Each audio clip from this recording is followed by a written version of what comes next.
तो पहला question, who among the following use the word nano technology, और यहाँ पे लिखा हुआ है nano technology for the first time and when, पहली बार और कब इन्होंने यूज किया था आपको वर्ड नैनो टेक्नोलॉजी का।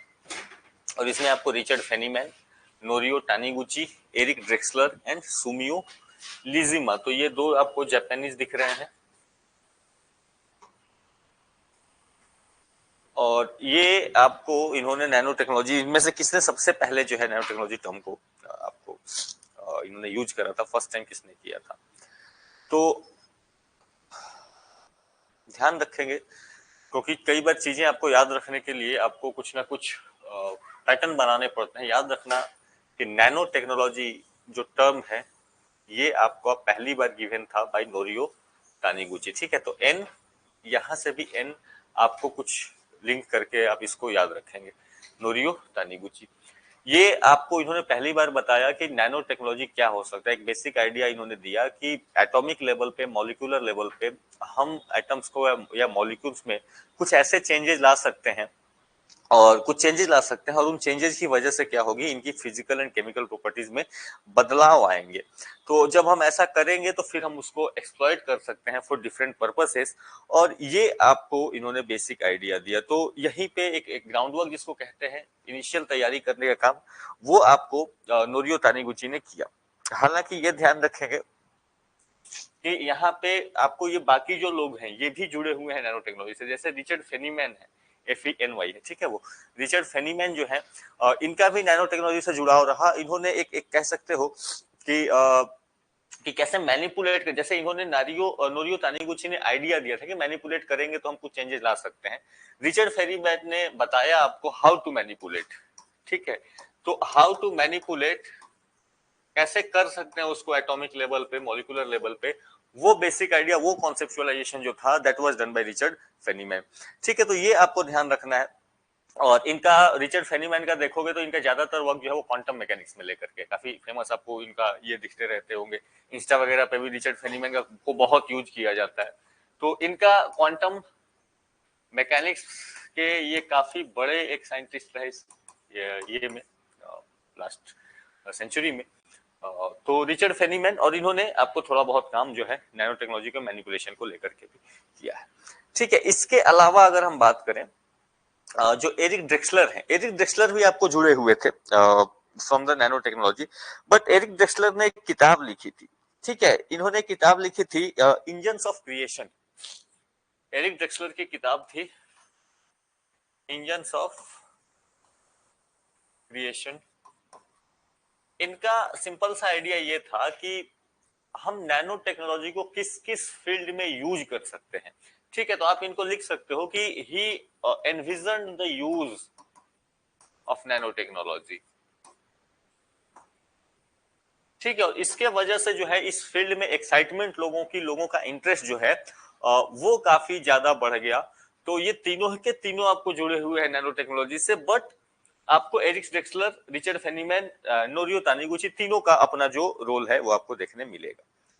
इसके अलावा सुमियो लिजिमा जो है, अगेन जापानीज, सेम, ये भी नैनो टेक्नोलॉजी से जुड़े हैं। और यहां से इनको आप जरूर याद रखना, रिसेंट में अगर इन तीन को भूल भी जाओ तो ये चौथा नाम आप जरूर याद रखें।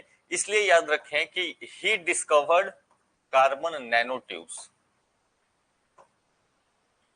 ठीक है। ये इन्होंने क्या करा, he discovered carbon nano tubes. आज के डेट में जो कार्बन नैनो ट्यूब्स आपको इसका एप्लीकेशन कई जगह दिखेगा, जैसे ड्रग डिलीवरी में दिख रहा है, फ्यूल सेल्स के रूप में आपको दिख रहा है, ठीक है। तो ये छोटे छोटे क्या होते हैं, कार्बन के ट्यूब्स बनाए जाते हैं एक सिंगल, ऐसे आज के डेट में क्या हो रहा है कि जो ग्राफीन है, ग्राफीन यानी कि एक लेयर पतली, वो आपको कार्बन की एक लेयर पतली, एक एटम पतली वो लेयर बनाते हैं और इसको फिर रोल करके एक ट्यूब के फॉर्म में क्रिएट करते हैं। तो इसकी स्ट्रेंथ भी बहुत बढ़ जाती है, इसकी कनेक्टिविटी भी अलग रहती है और डिफरेंट पर्पसेस के लिए इसका यूज होता है। तो कार्बन नैनो ट्यूब का जो डिस्कवर था, दैट वाज डन बाय सुमियो लिजिमा 1991। तो ये इतना कहानी आप ध्यान रखें, बाकी तो चलो कुछ ये नहीं है। तो चारों के चारों नैनो टेक्नोलॉजी में सबका कुछ ना कुछ कंट्रीब्यूशन है। याद रखेंगे नोरियो तानीगुची एंड नैनो टेक्नोलॉजी उन्होंने दिया था, ठीक है। फेनीमैन क्वांटम मैकेनिक्स से जुड़े हैं तो ऑब्वियसली उनका कहीं ना कहीं नैनो टेक्नोलॉजी में को कैसे मैनिपुलेट करेंगे कुछ आइडियाज उनके थे। एरिक ड्रेक्सलर ने एक्साइटमेंट जगाई लोगों में कि नैनो टेक्नोलॉजी से क्या क्या चीजें हो सकती हैं, और सुमियो लिजामा की कार्बन नैनो ट्यूब से जो है ये इनका बेसिक आइडिया था। तो ये क्वेश्चन आपको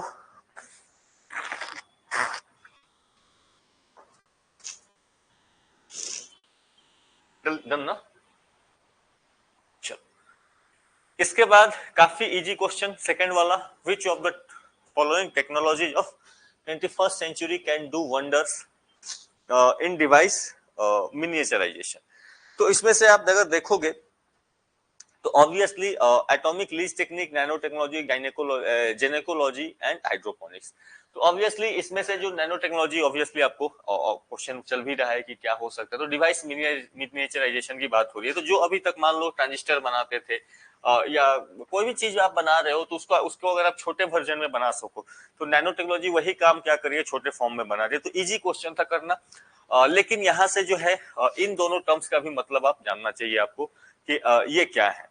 हाइड्रोपोनिक्स क्या है? हाइड्रोपोनिक्स को अगर देखोगे तो सिंपली क्या है कि मिट्टी के बिना, अगर आप मिट्टी के बिना अगर फसल उगा सकते हो, प्लांट्स को ग्रो कर सकते हो, that is known as what, hydroponics. आप सिंपली वाटर में, यहाँ भी आज शुरू हो, हमने भी शुरू कर दिया है, ठीक है, इंडिया में भी हमने स्टार्टिंग कर दी है, ठीक है। So this is what, this is the growing plants without soil, तो that is simply known as the hydroponics, ठीक है। इसके बाद जो ये टर्म है दैट इज गेनियोकोलॉजी, ये रिलेटेड है स्टडी ऑफ जीन से, ठीक है। एक होता है टर्म गायनेकोलॉजी, ठीक है, वो गायनेकोलॉजिस्ट जो आप मेडिकल डॉक्टर्स को देखते हैं, जो रिप्रोडक्टिव सिस्टम के साथ जिनकी जानकारी होती है, उनको गायनेकोलॉजिस्ट कहते हैं, ठीक है। ये है जेन्यूकोलॉजी, इसका मतलब है स्टडी ऑफ जीन्स, तो इतना ध्यान आप रखेंगे।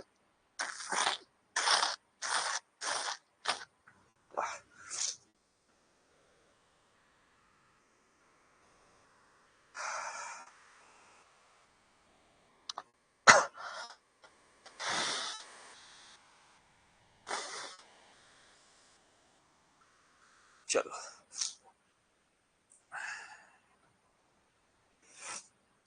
यहां से अगर आप बात करें तीसरा सवाल, पार्टिकल, हाँ जी, ऑब्वियसली क्वेश्चन नैनो टेक्नोलॉजी का चल रहा है तो आप नैनो पार्टिकल को आप लेके चलेंगे, ठीक है। तो नैनो पार्टिकल का जो डायमेंशन होता है, आपको वो dimension generally 10 to the power -9 metre को हम लोग क्या बोलते हैं, नैनोमीटर बोलते हैं। बट नैनोमीटर अगर आप ये देखोगे तो जो सिंपली आइडिया है तो क्या है कि आपको मिलीमीटर, सेंटीमीटर, डेसीमीटर, डेकामीटर, और आगे चलो तो बात की चीज है।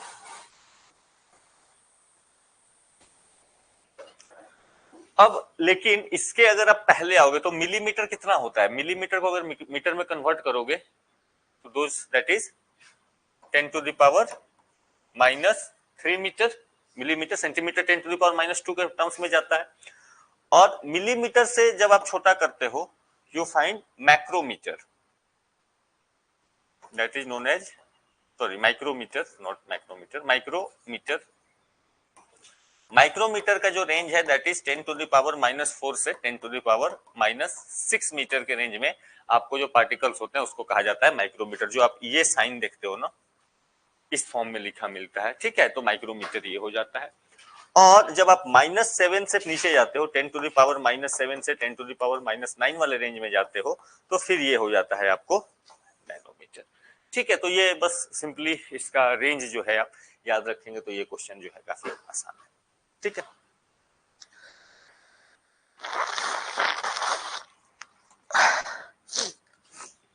अब ये नंबर जो है ना, नैनोमीटर, आपको अगर सिंपली विजुअलाइज करना है कि कितना छोटा हो सकता है, तो जस्ट इतना इमेजिन करना कि जो आपका एक बाल है, दैट्स वन हेयर, वो अप्रोक्स उसकी जो उसका जो डायमीटर होता है,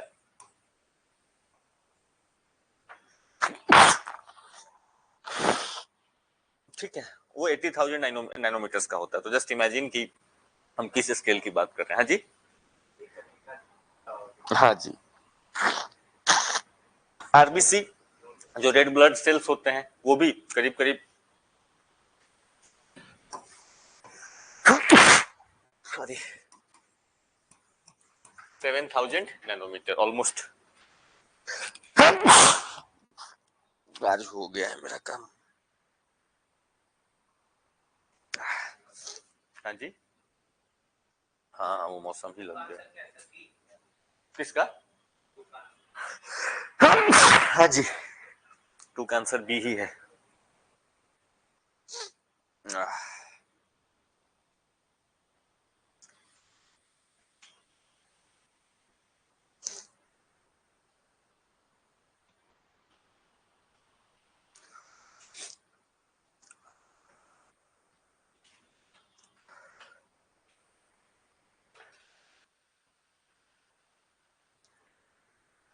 चलो डन।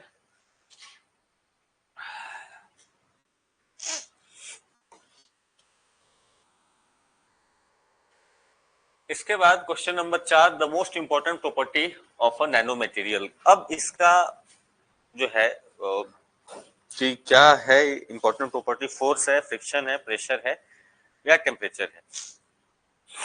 तो मोस्ट इंपॉर्टेंट कहाँ है?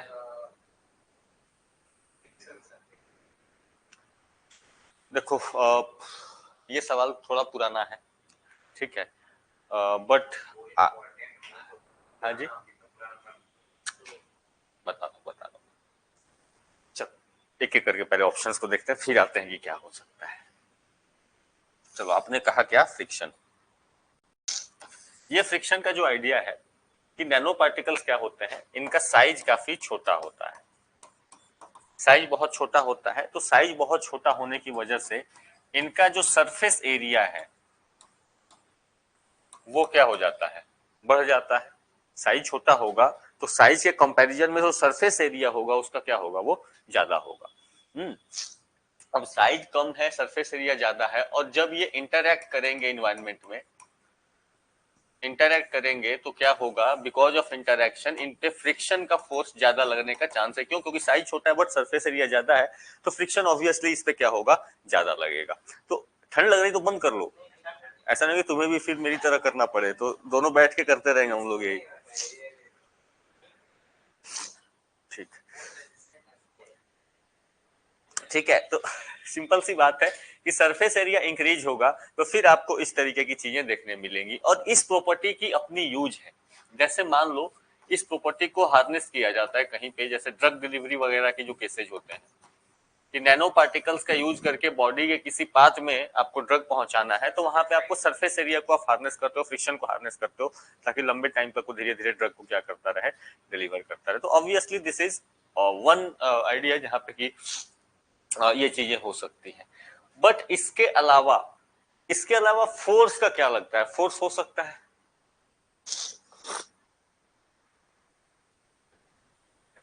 देखो अगर, इसलिए मैंने कहा कि ये क्वेश्चन अगर थोड़ा सा पुराना है, अगर नया होगा तो फिर मुश्किल हो जाएगी।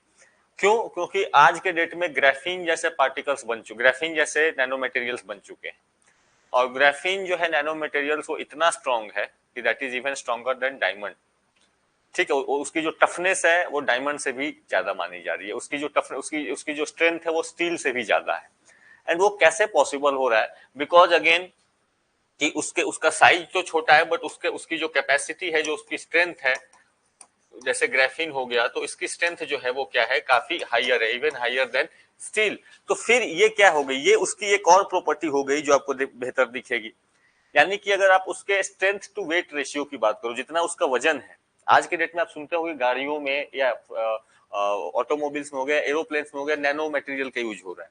नहीं, पहले जहां पे यूज होता था कि स्टील का यूज होता था, वहां पे आज के डेट में नैनो मटेरियल्स का, नैनो फाइबर्स का यूज हो रहा है। क्यों? क्योंकि एक तो हल्के हैं, बट साथ साथ हल्के होने के साथ मजबूत भी उतने ही है। नहीं तो नैनो पार्टिकल्स अगर उसके वेट के मुकाबले उसकी स्ट्रेंथ की बात करोगे तो वो ज्यादा हो रहा है, यानी ज्यादा फोर्स को विथस्टैंड कर सकता है। अगेन दैट्स अ केस, आप देख सकते हो।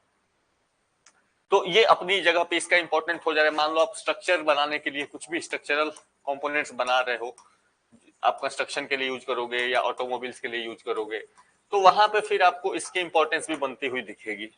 सिमिलरली फोर्स है तो प्रेशर तो ऑब्वियसली आ जाएगा, नहीं पर यूनिट आप अगर उसको एरिया से डिवाइड कर दोगे तो ऑब्वियसली प्रेशर का कंपोनेंट आपको बनता हुआ दिखेगा। तो नैनो पार्टिकल जो प्रेशर को अगर फोर्स को विथस्टैंड कर रहे हैं तो डेफिनेटली वो प्रेशर को विथस्टैंड आपको कर जाएंगे। इसके बाद चौथा जो बचता है दैट इज अगेन टेम्परेचर। अब आज के डेट में वही मैंने बात करी कि ग्राफीन है, तो ग्राफीन जो है वो कंडक्टिविटी उसकी काफी अच्छी है, वो लंबे टेम्परेचर को क्या कर सकता है, विथस्टैंड कर सकते हैं। आज के डेट में नैनो पार्टिकल्स वैसे बनाए जा रहे हैं जो कि हाई टेम्परेचर को क्या कर सकते हैं, विथस्टैंड करा सकते हैं। क्यों? क्योंकि वो हीट को डिस्ट्रीब्यूट कर देते हैं अपने अंदर में, बहुत अच्छे से क्या कर लेते हैं, डिस्ट्रीब्यूट कर लेते हैं। तो अगेन आप देखोगे कि इलेक्ट्रिकल कंडक्टिविटी वगैरह में आज के डेट में नैनो पार्टिकल्स का यूज हो रहा है, क्वांटम डॉट्स का यूज हो रहा है, बेसिक आइडिया जो है। तो इसीलिए यहाँ पे ये बताना कि कौन सा सबसे इंपॉर्टेंट है, इट्स वेरी डिफिकल्ट आज के कंटेक्स्ट में। पहले कंटेक्स्ट होता जब तक आपका ग्राफिन जैसी चीजें नहीं बनी थी तो शायद हम आराम से बना लेते। शुरू हो गया ना, थोड़ा सा दूर बैठो मेरे से, नहीं रियली दूर बैठो, क्योंकि अगर कुछ उस तरह की चीजें होंगी तो हो सकता है वो इम्पैक्ट करते। ठीक है, तो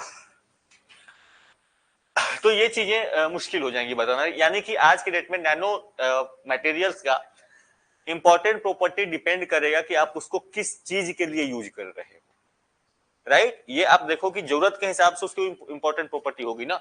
अगर फोर्स, अगर आप मान लो गाड़ी के लिए कोई चीज बना रहे हो कि स्ट्रांग होनी चाहिए, तो ऑब्वियसली वहां पे फोर्स का कंपोनेंट आएगा। अगर आप बात करें उसको इलेक्ट्रिकल कोई मटेरियल बनाने के लिए कि लंबे टेम्परेचर को विथस्टैंड करे, तो वहां पे टेम्परेचर वाला प्रॉपर्टी यूज में आ जाएगा।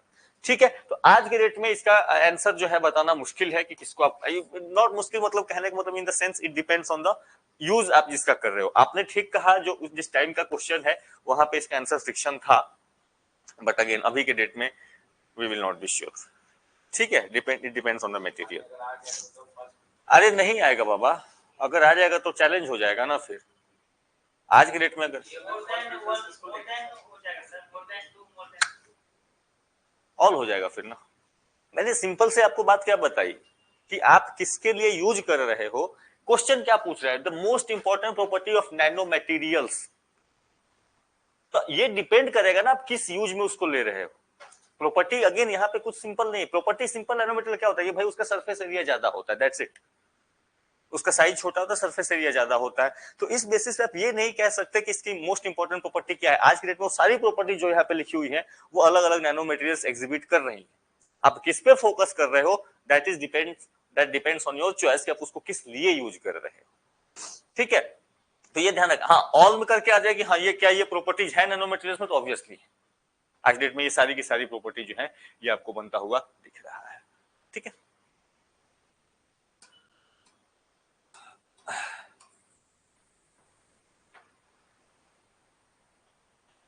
चलिए a quantum dot.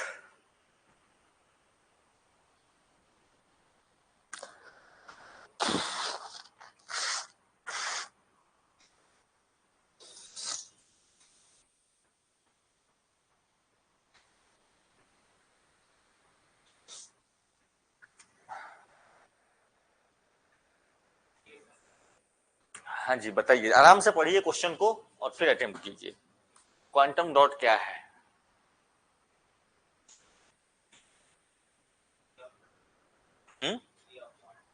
D, electron microscopy image. ध्यान से पढ़ो, आंसर केवल ऑप्शन को अच्छे से पढ़ जाओगे आंसर हो जाएगा इसका।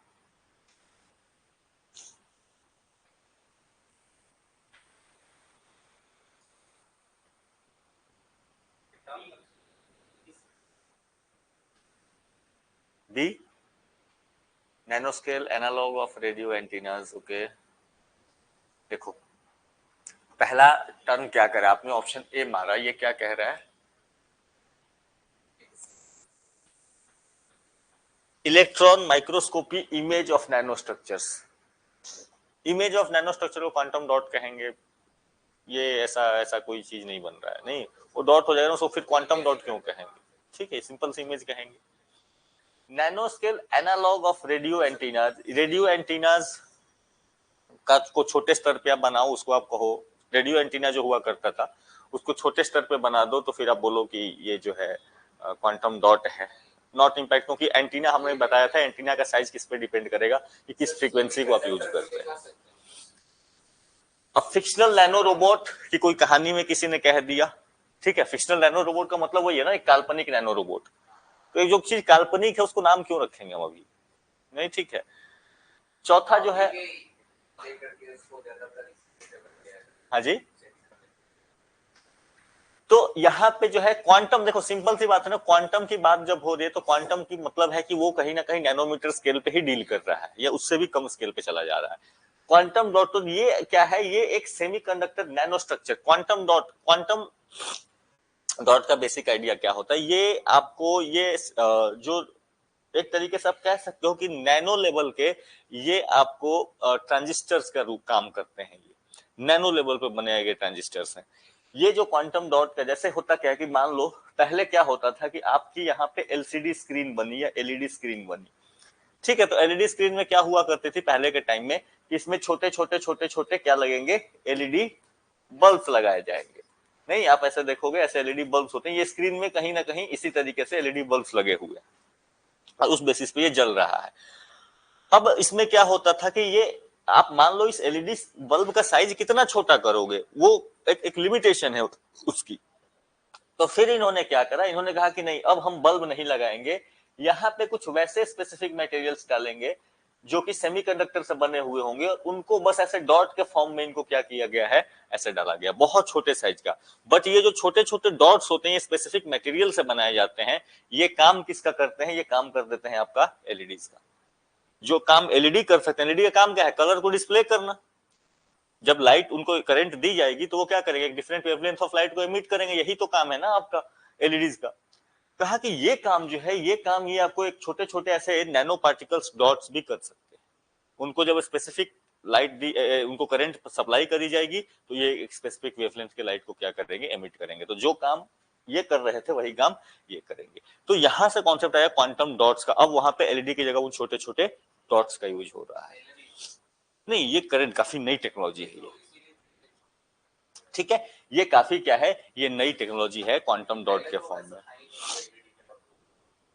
ठीक है। और इनकी इनकी एक बड़ी अच्छी खासियत ये है कि इस डॉट के साइज के बेसिस पे इसका कलर मैनिपुलेट किया जा सकता है, ठीक है। डॉट का साइज अलग होगा तो वो जो लाइट एमिट करेगी वो अलग कलर की करेगी, डॉट का साइज बड़ा होगा तो वो जो लाइट एमिट करेगी वो अलग साइज का करेगी, ठीक है। तो सिंपली याद रखना कि क्वांटम डॉट क्या है, क्वांटम डॉट एक स्मॉलर लेवल पे ये एक तरीके से ट्रांजिस्टर का या एलईडी बल्ब का, इस तरीके के डिवाइसेस का काम करने वाला जो है ये मटेरियल है, ठीक है। तो इनको स्पेसिफिक मटेरियल से जो है ये बनाया जाता है, ठीक है। सेमीकंडक्टर नैनो स्ट्रक्चर या नैनो क्रिस्टल्स इनको कहा जाता है। टर्म ही वही है, सेमीकंडक्टर नैनो क्रिस्टल या नैनो स्ट्रक्चर्स इनका नाम है, इनको कहा जाता है, ठीक है। अब यहाँ पे ये सवाल मान लो आपसे पूछा गया तो अब हो सकता है कि आगे पूछा जाए कि इनको बनाया किससे जाता है, ठीक है, कौन सी मटेरियल हैं जो आपको बनाई जाती हैं, ठीक है। तो ये सेमीकंडक्टर ही एक तरीके से तो वही मटेरियल यूज होंगी जो आपको यूज होती थी, ठीक है। तो इसमें आपको दो मटेरियल्स का नाम स्पेसिफिक याद रखना, कैडमियम सेलेनाइड और दूसरा है इंडियम फॉस्फाइड। इन दो का यूज करके इनको जनरली, मतलब और भी हो सकती हैं, ये जो मेजर हैं ये यूज होती हैं, ठीक है।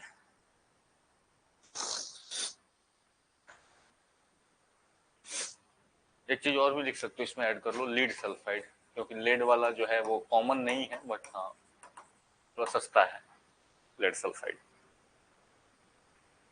ये इन मटेरियल्स का यूज करके इनको क्या किया जाता है, इनको बनाया जाता है। और अगेन कलर आप याद रखना, कलर डिपेंड करता है कि इनका साइज क्या है, क्या कौन सी कलर ये एमिट करेंगे।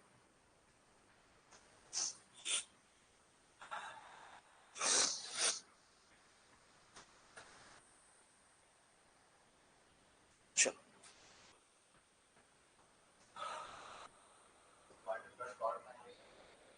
हाँ जी, और भी ट्रांजिस्टर वगैरह के लिए तो ट्रांजिस्टर में जो पहले आईसी सर्किट बनते थे ना, उनको और छोटा किया जा सकता है।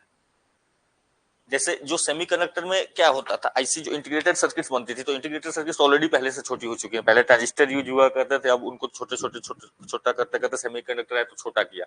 अब ये स्पेसिफिक डिजाइन करके उतने उसको भी, जैसे मान लो 5-6 आईसी लगे हुए, उनको भी छोटा किया जा सकता है यूजिंग दिस सेमीकंडक्टर स्लॉट, ठीक। अभी ये स्केल बहुत ज्यादा यूज नहीं हो रहा है बट ये किया जा सकता है। ठीक है, चलो इसके बाद which of the following statements is true, चलिए फिर से ट्राई कीजिए। हाँ जी, the sound is heard by the nano ear up to 120 dB।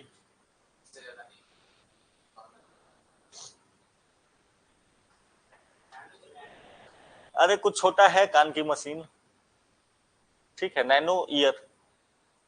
तो पहले जो बड़ी वाली लगती थी, ठीक है, दादाजी लोग को देखते होगे अगर किसी का कान खराब है तो अभी छोटी सी आती है, आपको कान में डाल दी जाती है, उसी को नैनो ईयर कहा जाता है। ठीक है, वो बाहर से विजिबल भी नहीं होगा। और हमारे यहाँ लोग इतने चालाक उसका यूज करके पेपर लीक करने में काम कराते थे उसका, ठीक है। तो हमारे यहाँ जो है हम लोग अल्टरनेट यूज खोज लेते हैं उसका, उसमें ब्लूटूथ कनेक्ट करा दिया।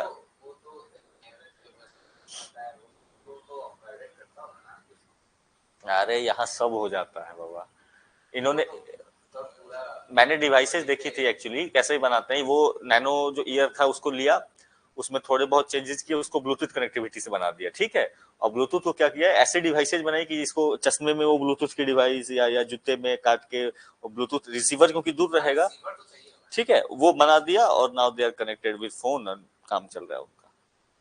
और ये टेक्नोलॉजी मैं कब की बता रहा हूँ पता है तुम्हें, ये मैंने देखा था 2013-14 में। तुम इमेजिन करो कितने पहले लोग कितने स्मार्ट हो चुके थे।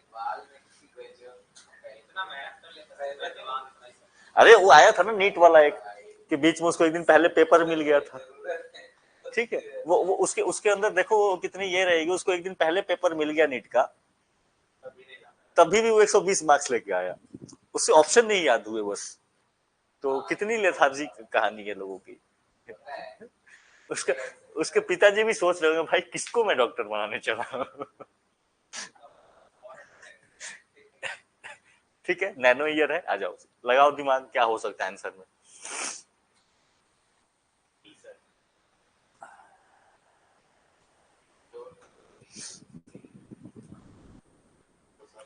देखो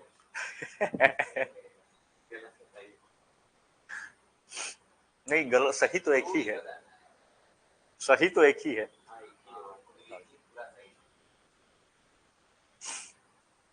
देखो पहला सवाल, ऑप्शन नीचे से शुरू करते हैं, ठीक है। Nano year is made up of only one nano particle of silver. Generally आपको एक नैनो पार्टिकल सिल्वर का बना के आप ईयर बना लोगे, पूरा कॉन्फ़िगरेशन कर लोगे, वो काम नहीं होता है, ठीक है। नैनो पार्टिकल्स में आप छोटे लेवल पर उसको जरूर करते हो, बनाते हो, बट इसका मतलब ये थोड़ी कि एक डॉट से काम आपका हो जाएगा, it doesn't work like that, ठीक है। Again only one nano particle of silica, ये भी काम नहीं करेगा, ठीक है।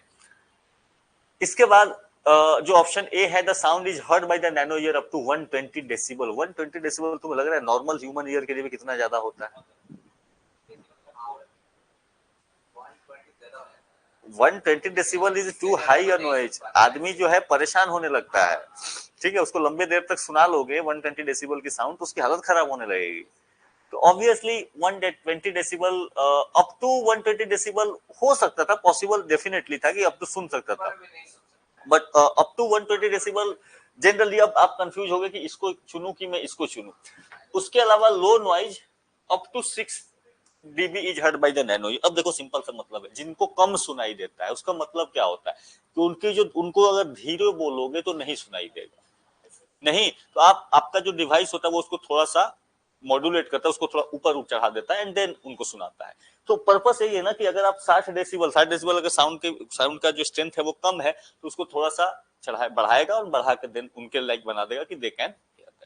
तो ऑब्वियसली ऑप्शन वन जाएगा, क्योंकि अगर 120 डेसिबल में वो काम करने लगेगा तो उसको जूम करके कहाँ लेके जाएगा वो, ठीक है। तो बहरे को और बहरा बना देगा, फिर और मुश्किल हो जाएगी, ठीक है। तो ये क्वेश्चन नैनो टेक्नोलॉजी से रिलेटेड कुछ नहीं था, साउंड की फ्रीक्वेंसी, आपको साउंड का डेसिबल आपको पता ही कहां से कहां तक काम करता है, तो then this can be done.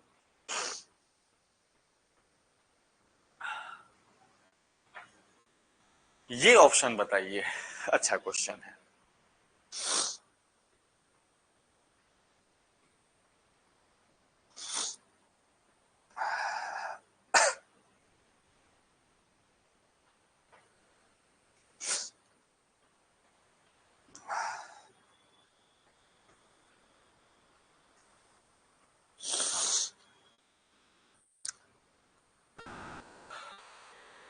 consider the following statements. Other, other than those made by the humans, nanoparticles do not exist in nature. Okay. Nanoparticles of some metallic oxide are used in the manufacture of some cosmetics. Nanoparticles of some commercial products which enter the environment are unsafe for humans. क्या लगता है बताओ? पहला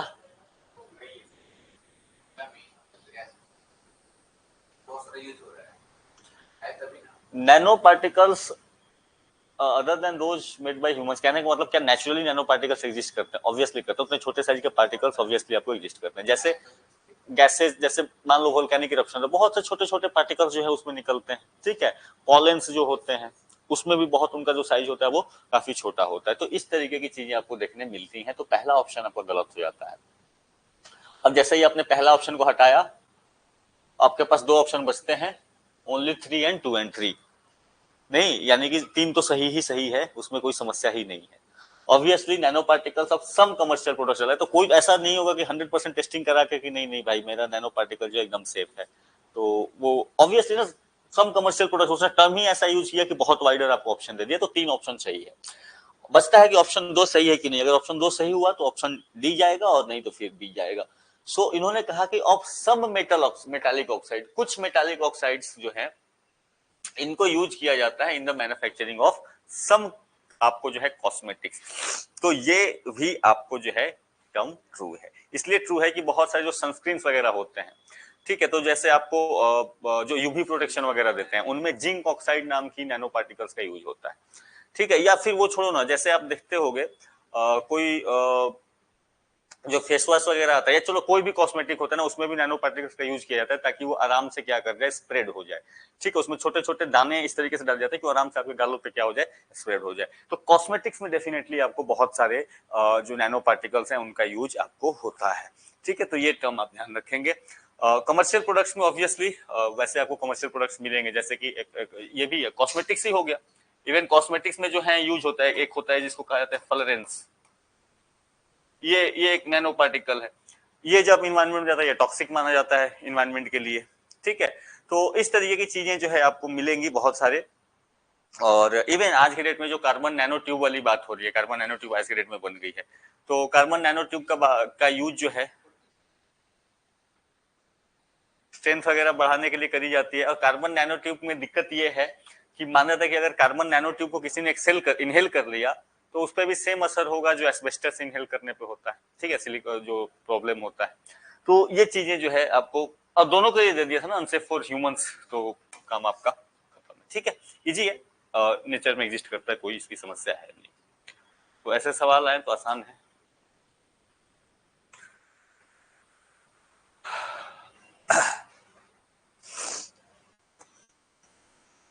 बताइए। Nano plug,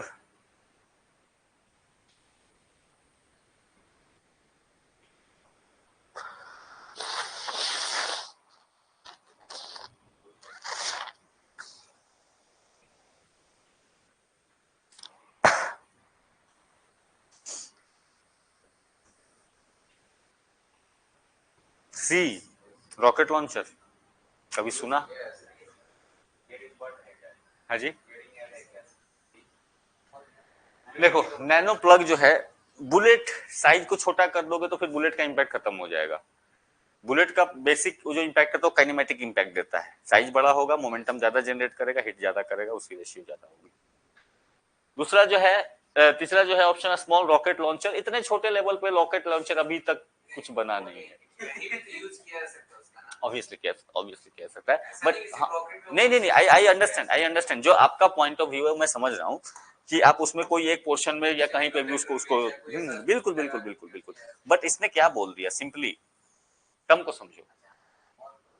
इसने बोला क्या, इसने बोला स्मॉल रॉकेट लॉन्चर, नहीं नैनो प्लग जो है वो एक छोटा साइज का रॉकेट लॉन्चर है,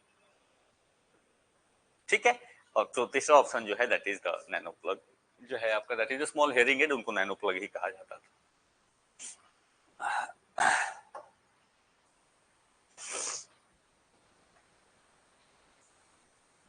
चलो ये क्वेश्चन आराम से सोच के दिमाग लगा के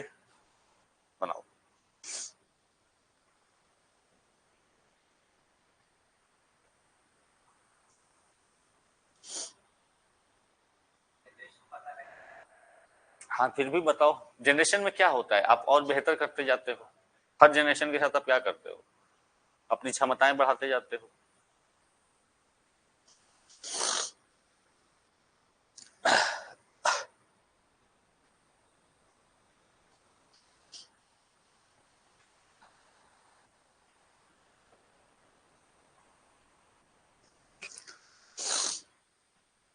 अच्छा देखो, 4 1 2 3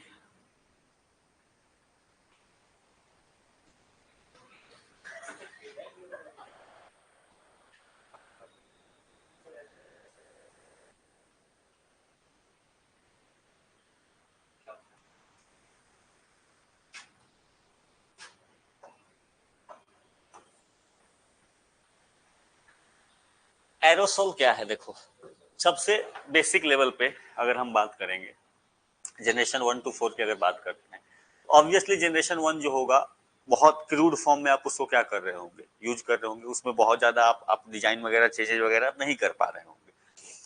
तो यहाँ पे स्मॉल जो आपका जनरेशन 1 था उसमें आप क्या करते थे, आप पैसिवली नैनो पार्टिकल्स अगर आपको मिल रहे हैं तो आप उसको यूज करते थे, बेसिकली आप उनको यूज करते या थोड़ा बहुत आप जैसे पैसिव मैनिपुलेशन करते थे, आप उनको बना नहीं रहे थे नया। तो जैसे मान लो कि कोई जेल है उसमें आपने एरोसोल, जैसे बहुत जगह से पॉलेंस वगैरह हुआ। हाँ जी, किसे बोलो, ऑब्वियसली ऑब्वियसली ऑब्वियसली, तो आप उस तरीके से क्या करते थे, नैनो पार्टिकल्स को कलेक्ट करते थे और उसमें आप उसको इंसर्ट करके उसकी क्वालिटी बढ़ा देते थे। तो एरोसोल का मतलब क्या होता है, एरोसोल का सिंपल सा मतलब है कि जहां एक मीडियम में दूसरा मीडियम कोई सस्पेंडेड तरीके से हो स्मॉलर साइज में, उसी को हम क्या बोलते हैं, एरोसोल बोलते हैं। जैसे मान लो कि एयर में डस्ट है या आपको नॉर्मली एयर में वाटर पार्टिकल्स हैं, तो वो भी क्या काम करते हैं, एरोसोल का काम करते हैं। तो ये आपका पहला लेवल था जहां पे कि आप सिंपली कलेक्ट कर रहे हैं, आप उसमें वो पैसिवली आप उसको यूज कर रहे थे, आप उसमें बहुत ज्यादा चीजों को चेंज नहीं कर रहे। उसके बाद जो दूसरा बना एरोसॉल के बाद, that was the targeted drugs, जो सेकंड लेयर था। सेकंड लेयर क्या था कि आपने यूजेस को अपने और एडवांस करना शुरू किया।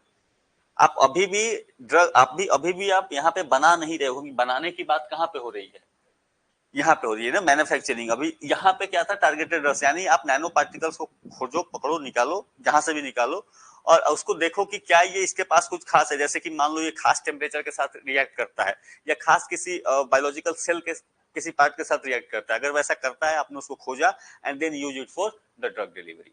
कि जैसे मान लो हमारे बॉडी में कुछ पार्ट्स में होता है ना कि कहाँ पे कोई केमिकल, मान लो हार्मोन सिक्रेशन हो रहा है कहीं पे, या चलो हमारी किडनी है, किडनी के पास कोई स्पेसिफिक ड्रग डाल रहा है, तो ऑब्वियसली किडनी के पास जो चीजें सिक्रेट हो रही हैं उनकी उनकी उनके उनकी आप कह सकते हो क्वालिटी अलग होगी या उनका टाइप अलग होगा रादर देन कि जो हमारे हार्ट के पास सिक्रेट हो रही है। तो आपने देखा कि वैसे आप मटेरियल्स खोज के निकाल पा रहे हो क्या, जो कि किडनी के पास जो भी चीजें हैं उनसे ज्यादा वो अट्रैक्ट हो रही हैं, वो अगर वो आपको मिल गई, आपने उसका यूज किया, आप क्या कर रहे हो, ड्रग को डिलीवर कर रहे हो। तो ये हम ड्रग डिलीवरी कैसे होती है ये करके यूज करेंगे, बट डेफिनेटली आप सिंपली क्या करते हो, ये खास टेम्परेचर के बेसिस पे, केमिकल ये के बेसिस, उसके केमिकल कंपोजिशन के बेसिस पे, इनके बेसिस को टारगेट करके आप क्या कर रहे हो।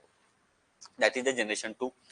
जनरेशन 3 में आपने क्या किया, आपने पार्टिकल्स को अभी तक यूज करना शुरू किया था, बट पार्टिकल्स के साथ यूज करके अब एक सिस्टम बनाना आपने शुरू किया, यानी पार्टिकल्स को अरेंज करना शुरू किया। डिफरेंट पार्टिकल्स को अरेंज करके आप डिफरेंट तरीके से उनकी चीजों को क्या ला रहे थे, आप उसको रोल में ला रहे थे, एक नई डिवाइस बना रहे थे। अभी भी आप नैनो पार्टिकल्स बना नहीं रहे हो।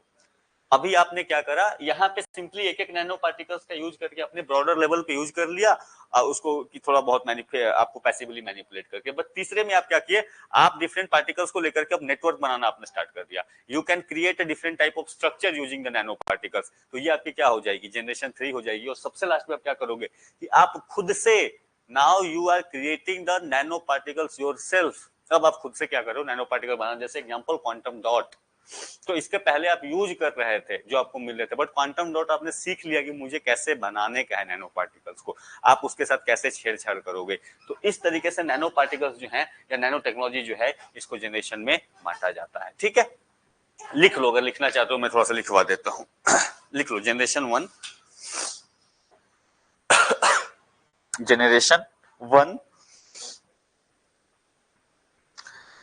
these are known as passive nanostructures. Passive nanostructures. Passive nanostructures. Here, basic manipulation Here basic manipulation of materials, basic manipulation of materials at the nanoscale,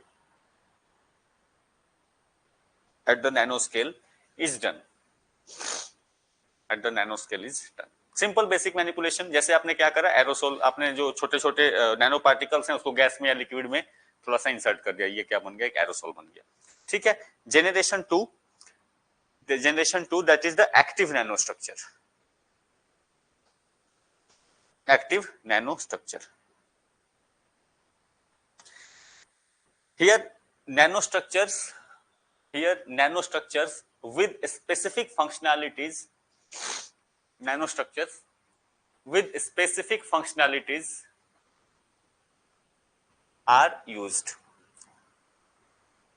Here nanostructure with specific functionalities are used. यानी कि temperature dependent हो सकता है, वो कोई खास molecular dependent होता है, उसकी कोई स्पेसिफिक फंक्शनैलिटी है, उसका यूज करके with specific functionality are used, ठीक है। इसका एग्जांपल आप यही लिखते जाना, ठीक है। टारगेटेड ड्रग डिलीवरी जो है that becomes the example of the second generation.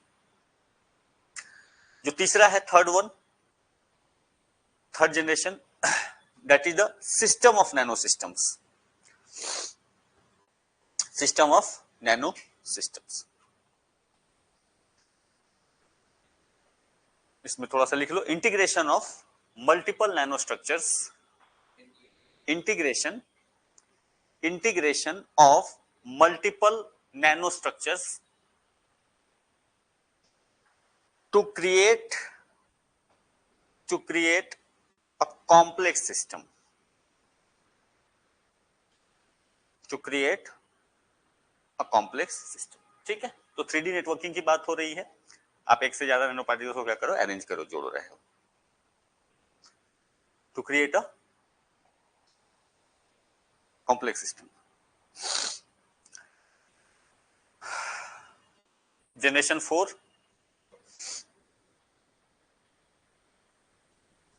that is the molecular manufacturing, molecular manufacturing, precise manipulation, precise manipulation, फिर से बोलो, precise manipulation, precise, precise, PRECISE, precise manipulation, sorry, precise manipulation of atoms and molecules to create complex structures, to create complex structures, ठीक है। तो ये सबसे advance stage आज के डेट में कि आप कैसे मैनिपुलेट करके नए नए चीजों को बना रहे हो, नए टाइप के नैनो पार्टिकल्स को आप डेवलप करोगे, तो this is the most advance stage जो है आपका, ये आपको देखने मिलेगा।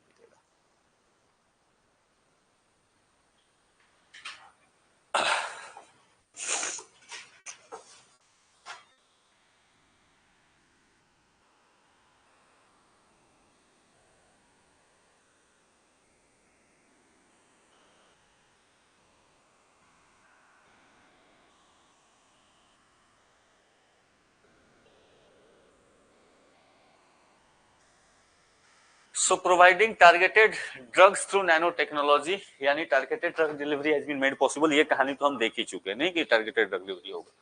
Nanotechnology is making a major contribution to gene therapy.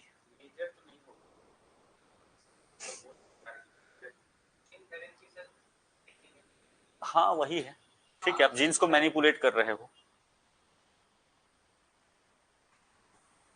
ठीक है। तो यहाँ पे क्या होगा, ऑब्वियसली दोनों यूज जो है आपको जा सकता है, कोई इशू नहीं है यहाँ पे, ठीक है। जीन थेरेपी में माइनर जो आपको मान लो मॉलिक्यूलर सीजर्स के रूप में आप यूज करते हो, तो आप एडवांस फॉर्म में उसको, बहुत डेवलप नहीं है बट ऑब्वियसली इसको किया जा रहा है।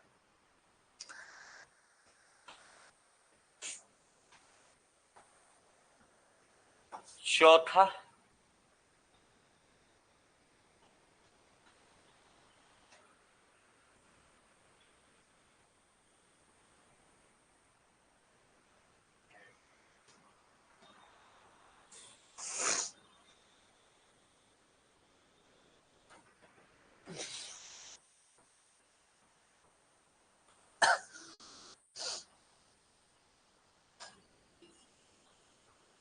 गेस करो, ये ठीक है, अगर ऐसे एग्जाम में आ गए तो क्या सवाल होंगे?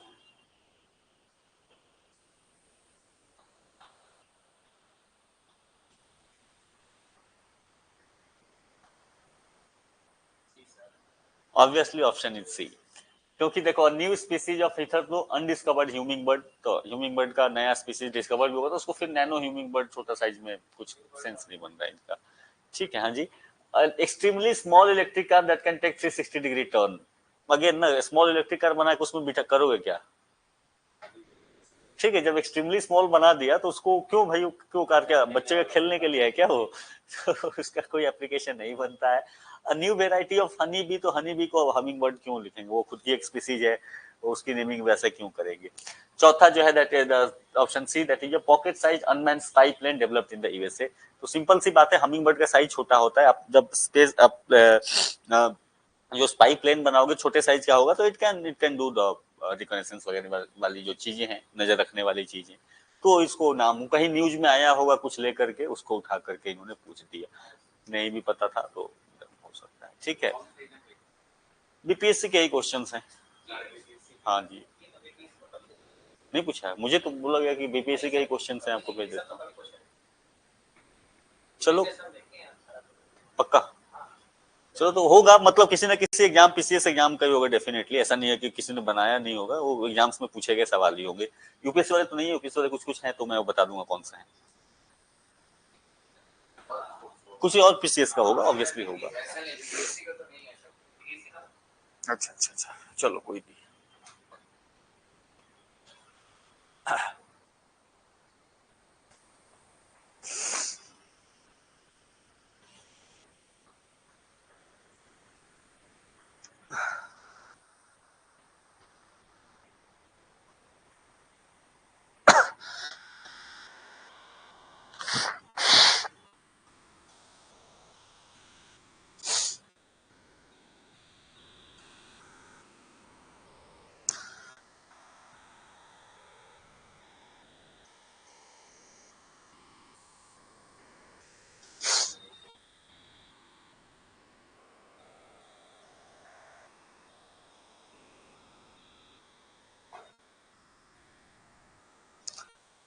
बताइए क्या हो सकता है? कार्बन नैनोट्यूब, सिंपल बता रहा हूँ, छोटे स्ट्रक्चर होंगे, ट्यूब समझते हो, तो कार्बन की पतली लेयर्स, उसको रोल कर दिया। ठीक है, छोटे साइज, एकदम छोटे साइज के नैनो पार्टिकल्स ना, उसको क्या क्या चीजों में यूज किया जा सकता है।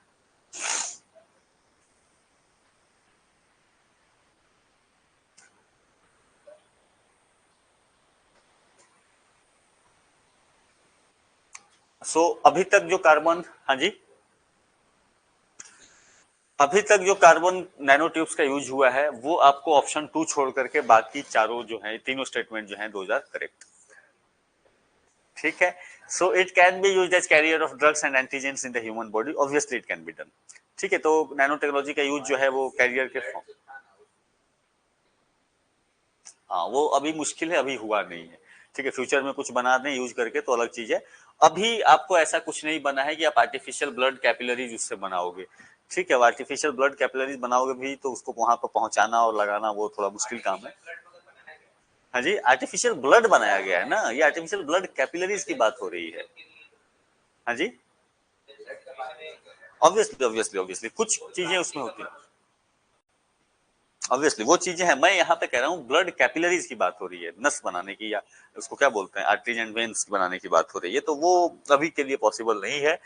बायोकेमिकल सेंसर्स आपको बहुत सारे बनते हैं, नैनो सेंसर्स बहुत सारे बनते हैं। ठीक है, तो वो मान लो कि इनको किसी खास केमिकल से, या जैसे होता है सेंसर में क्या होता है कि टेम्परेचर ज्यादा हो गया, तो टेम्परेचर होगा ज्यादा तो रिएक्ट कर देगा, वो बता देगा कि हो गया, तो सेंसर वो भी काम करेगा। हम्म, ऑब्वियसली वो हो सकता है, तो बायोकेमिकल सेंसर्स, यानी कि इन्वायरमेंट में अगर कुछ चेंजेज हो रही है तो उसको पकड़ सके वो, बायोलॉजिकल या केमिकल चेंजेज जो हो रही है, ठीक है, तो थर्मल चेंजेज हो रही है, या मान लो कोई केमिकल का रिसाव हो रहा है कहीं से, ठीक है, तो उसमें सेंसर्स होंगे जो उसको क्रैक कर लेंगे कि अच्छा ठीक है, मान लो CO2 कहीं पे CO कार्बन मोनोऑक्साइड का प्रेजेंस बढ़ रहा है, तो उसको डिटेक्ट कर लिया कि अच्छा ये चीज हो रही है, तो this can be done through the nano technology. Carbon nano tubes are biodegradable, अब जो है बहुत सारे कार्बन नैनो ट्यूब्स जो है वो बायोडिग्रेडेबल, पहले नहीं बनते थे। ठीक है, वो पहले जो है इनको बायोडिग्रेडेबल इसलिए नहीं बनते थे कि इनको जो है कुछ नहीं करना पड़ता था, मान लो तो कार्बन नैनो ट्यूब होता कैसे, बनता कैसे है, या उसको यूज कैसे करते हैं। तो अलग अलग यूज तो होंगे। यहाँ पे डिग्रेडेबल बायोडिग्रेडेबल की बात इसलिए आ रही है कि जैसे मान लो ये छोटे छोटे ट्यूब्स हैं, इनको क्या किया जाएगा, इनको एक स्पेसिफिक रेजिन वगैरह यूज किया जाता है और उसमें इसको अरेंज कर दिया जाता है। ठीक है, एक ऐसा मान लो कि रेसिन हो गया, कोई मटेरियल होगा जो जिसमें इसको अरेंज कर दिया जाएगा और वो एक पूरा का पूरा लेयर बन जाएगा और उस लेयर के बेसिस से आप उसको यूज करोगे। तो पहले क्या होता था, बायोडिग्रेडेबल ये नहीं होता था, क्योंकि क्या होता था कि जैसे ये पूरा मटेरियल आपको अगर इसको रिसाइकल करना है तो ये क्या करते थे, कुछ ऑप्शन नहीं था उनके पास, इसको काट काट के छोटे छोटे पार्टिकल्स में अलग करे तो किसी काम का नहीं होता था। बट अब इन्होंने ऐसी चीजें डेवलप करी हैं जिसमें इस रेसिन को क्या कर देंगे, इसको मेल्ट कर देंगे। ठीक है, किसी भी तरीके से मेल्ट कर देंगे और नैनो ट्यूब्स को अलग कर लेंगे। नैनो ट्यूब्स को जैसे ही अलग किया, करंट पास करेंगे वो एक स्पेसिफिक डायरेक्शन में अलाइन करके और फिर से नए रेसिन में उसको डाल देंगे। तो अब जो है ये बायोडिग्रेडेबल फॉर्म में आपको दिख रहा है। ठीक है, वो या अब जो है इसको बहुत सारी चीजें नष्ट भी कर लेती हैं, तो रिसाइकलेबल भी हो गया है एंड बायोडिग्रेडेबल तो आपको दिखेगा। तो ये चीज आप ध्यान रखेंगे, रेशंस खत्म हो जाते हैं, इनको ये कलेक्ट कर लेते हैं।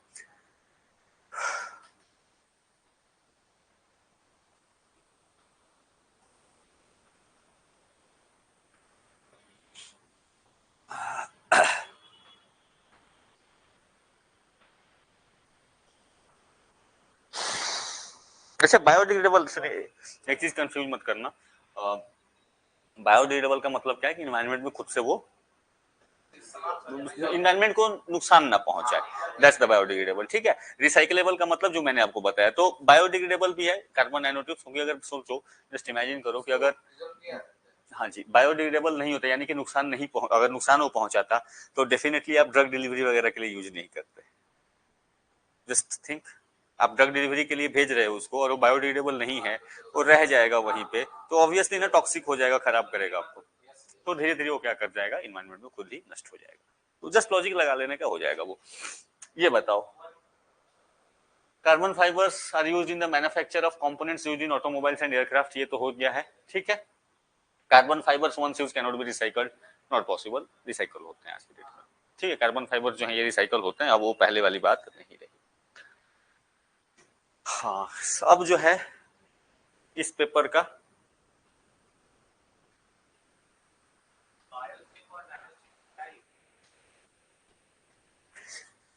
बायोचिप, नैनो मतलब नैनो डिनोट करता है आपके साइज को।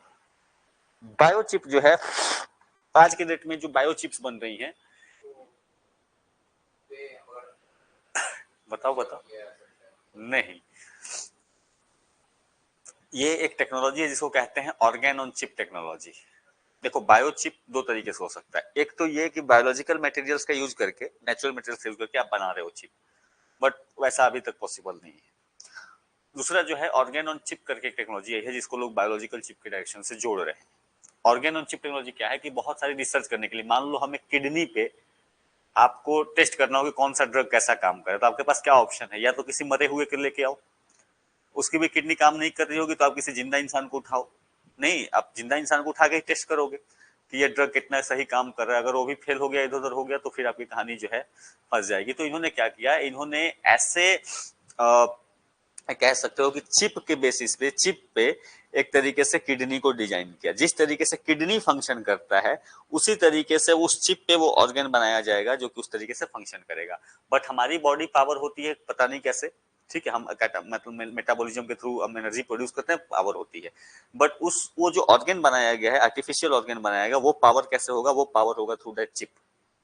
ठीक है, और उस चिप को बना करके आप क्या करोगे, टेस्ट वगैरह करोगे, अच्छा ड्रग सही तरीके से किस क्या इसका इंपैक्ट हो रहा है। उसमें सेल्स यूज होते हैं, बॉडी के ही सेल्स यूज होते हैं, क्लोनिंग करी जाती है, बट क्लोनिंग करके आप कह सकते हो कि उसको आर्टिफिशियल ऑर्गन बनाया जाता है, बट काफी छोटे साइज का बनाया जाता है। और उसको पावर करने के लिए जो है वो चिप, तो उसको भी कहा गया एक तरीके से बायोचिप, वो कैटेगरी है। एक जो है वो कैटेगरी बायोनिक्स की आ रही है, जहां पे कि आप इंटरफेस के रूप में यूज कर रहे हो, जहां पे आप दिमाग को कनेक्ट कर रहे हो डायरेक्टली सिस्टम्स के साथ में, वहां पे भी एक कॉन्सेप्ट आ रहा है बायोचिप्स का। तो ये अलग अलग कैटेगरीज है, कहाँ की आप बात करोगे।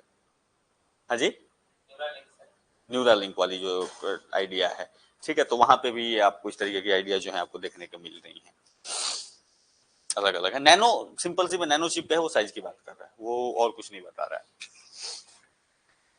ये बताएं, सोच के बताएं। हालांकि ये तो इन्वायरमेंट का क्वेश्चन हो गया, बट ठीक है, कोई बात नहीं।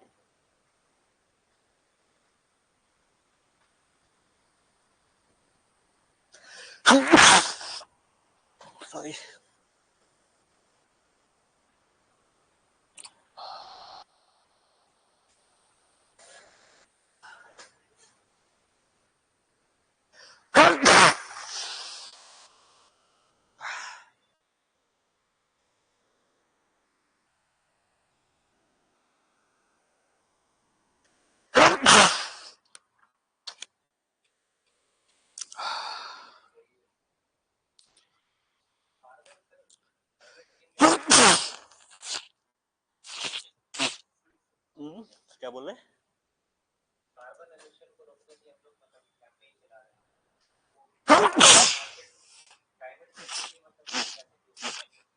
आता हूँ।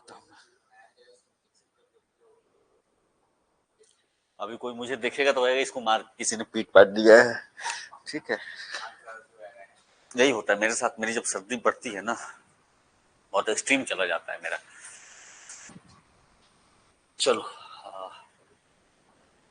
Carbon markets transfer resources from the private sector to the state. और स्टेटमेंट 2 कह रहा है carbon markets are likely to be one of the most widespread tool.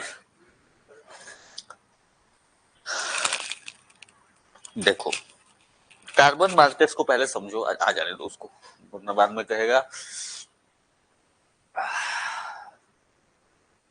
Statement, both statement 1 are correct.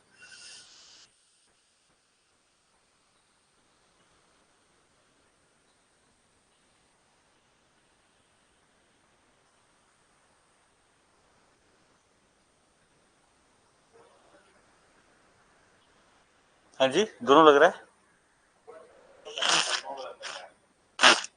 क्या लग रहा है? दोनों स्टेटमेंट।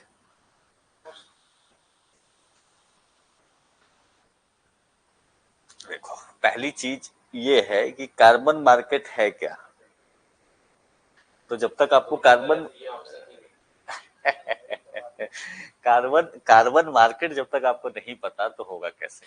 देखो, कार्बन मार्केट उसको कहा जाता है जहां पे कार्बन की ट्रेडिंग होती है। अब हो गई बात कि कार्बन की ट्रेडिंग मतलब क्या। हुआ क्या कि जब इन्वायरमेंट में चले जाएंगे हम लोग साइंस एंड टेक से, बट कोई बात नहीं। होगा क्या कि जब आपको गर्मी मतलब टेम्परेचर बढ़ने लगा तो सबसे बड़ा जो कॉज देखा गया कि आखिर क्या कारण है कि ये धरती का टेम्परेचर बढ़ रहा है, तो उसमें सबसे बड़ा कॉज निकला आपको कार्बन डाइऑक्साइड, CO2 मिला। ठीक है, तो कार्बन एमिशन सिस्टम आपको बार बार सुनने आता है। हुआ कि इसको क्या करना, अपने को कंट्रोल करना है। बट दिक्कत क्या थी कि कार्बन CO2 जो कार्बन एमिशन है वो सबसे बड़ा उसका उसका वो फैक्टर है आपका डेवलपमेंट में। आप एनर्जी तो प्रोड्यूस करोगे, डेवलपमेंट तो करोगे, कुछ भी बना रहे हो तो वहां पे कार्बन एमिशन ऑब्वियसली हो रहे हैं। हुआ कि इसका क्या हो, तो हुआ कि ऐसी टेक्नोलॉजी डेफिनेटली है जो कि कार्बन एमिशन को क्या कर सकती है, कम कर सकती है, थोड़ा एयर को ज्यादा साफ करेगी। या CO2 होगा उसको एब्जॉर्ब करके कहीं गड्ढे में या कहीं पे भी ओशियन के अंदर में डाल के उसको हम बचा सकते हैं। बट वो टेक्नोलॉजी महंगी। तो जस्ट इमेजिन करो कि क्या कोई कंपनी इतनी महंगी टेक्नोलॉजी को खरीदेगा। क्यों खरीदेगा भाई, उसका सामान महंगा हो जाएगा।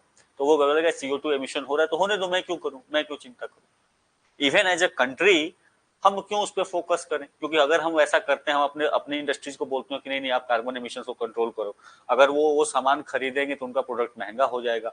महंगा हो जाएगा, इंटरनेशनल मार्केट में वो कमजोर हो जाएगा, वो बिकेगा नहीं अच्छे से। तब हुआ कि क्या किया जाए, तो इंटरनेशनल पे लेवल पे की जाए कि अब हम कार्बन को ट्रेड करेंगे। कार्बन को कैसे ट्रेड किया जा सकता है, इसके 2-3 तरीके हैं। कहने का मतलब एक ऐसा सिस्टम बनाया जाए जहां पे अगर कोई ज्यादा एमिशंस कर रहा है तो उसको पनिश किया जाए, और अगर कोई कम एमिशंस कर रहा है, कार्बन को एमिशन होने से बचा रहा है, तो उसको कहीं ना कहीं दूसरे फॉर्म में रिवॉर्ड दिया जाए, उसको कोई ना कोई इंसेंटिव दिया जाए कि लोग इस तरीके का काम करें। हुआ कि तब क्या किया जाए, तब एक कॉन्सेप्ट आया जिसको कहा गया नेशनली डिटरमाइंड कंट्रीब्यूशन। ये टर्म आप सुनते होंगे, NDC। कि हर कंट्री क्या करेगी, कोशिश करेगी कि आज आपका जितना CO2 एमिशन हो रहा है, टाइम के साथ आप उसको क्या करेंगे, रिड्यूस करेंगे। जब आप इसको रिड्यूस करने जाएंगे तो इसमें एक समस्या आएगी, क्योंकि हर इंडस्ट्री अलग अलग तरीके से कार्बन एमिशन करती है। अब मान लो कि कोई इंडस्ट्री है, जैसे एजुकेशन इंडस्ट्री, उसको क्या फर्क पड़ा CO2 एमिशन से, बहुत होगा तो 2 AC चलाएंगे, फर्क नहीं पड़ता। लेकिन जस्ट इमेजिन कि कोई सीमेंट इंडस्ट्री है, तो वहां पे CO एमिशन, कार्बन एमिशन ज्यादा होंगे। या फिर कोई thermal energy, thermal power plant है, तो वहां पे CO एमिशन ज्यादा होंगे। हुआ कि तब क्या किया जाए, बोला गया कि पहली चीज तो ये करेंगे कि हर इंडस्ट्री के लिए कोटा फिक्स करेंगे कि भाई आप इसी कोटा के अंदर में आपको एमिशन करना है, इससे ज्यादा करोगे तो आप पे क्या लगेगा, टैक्स लगेगा या फाइन लगेगा, जिसको कहा गया कार्बन टैक्स। ठीक है, आज के डेट में आप यूरोपियन यूनियन ने भी एक कार्बन टैक्स नाम की चीज लगाई है कि जो अगर यूरोप से बाहर से कोई चीज आ रहा है और अगर उसने एमिशन को कंट्रोल नहीं किया है, तो फिर उनको एक एक्स्ट्रा टैक्स देना पड़ेगा वो अपना सामान जो है यूरोपियन मार्केट में बेचने के लिए। तो इस तरीके से कार्बन टैक्स बनाया गया। दूसरा इसमें करा गया, एक टर्म इंट्रोड्यूस करा गया जिसको कहा गया एमिशन ट्रेडिंग। एमिशन ट्रेडिंग में होता ये है जनरली कि मान लो दो कंपनीज हैं, ठीक है, एक है ए और दूसरा है बी। बी जो आदमी है ये थोड़ा अच्छे अच्छे बुद्धि का है, इसको लगा कि मैं कह दूं भाई पर्यावरण की बात है, मैं कुछ ऐसा करूं कि मेरा एमिशंस कम हो जाए, मैं कुछ वैसी टेक्नोलॉजी इंट्रोड्यूस करूं। अगर ये टेक्नोलॉजी इंट्रोड्यूस करेगा तो ऑब्वियसली इसका सामान महंगा होगा ना, तो ये फिर क्यों करेगा, इसका बिजनेस पर्पज से वो चीज सही नहीं बैठती।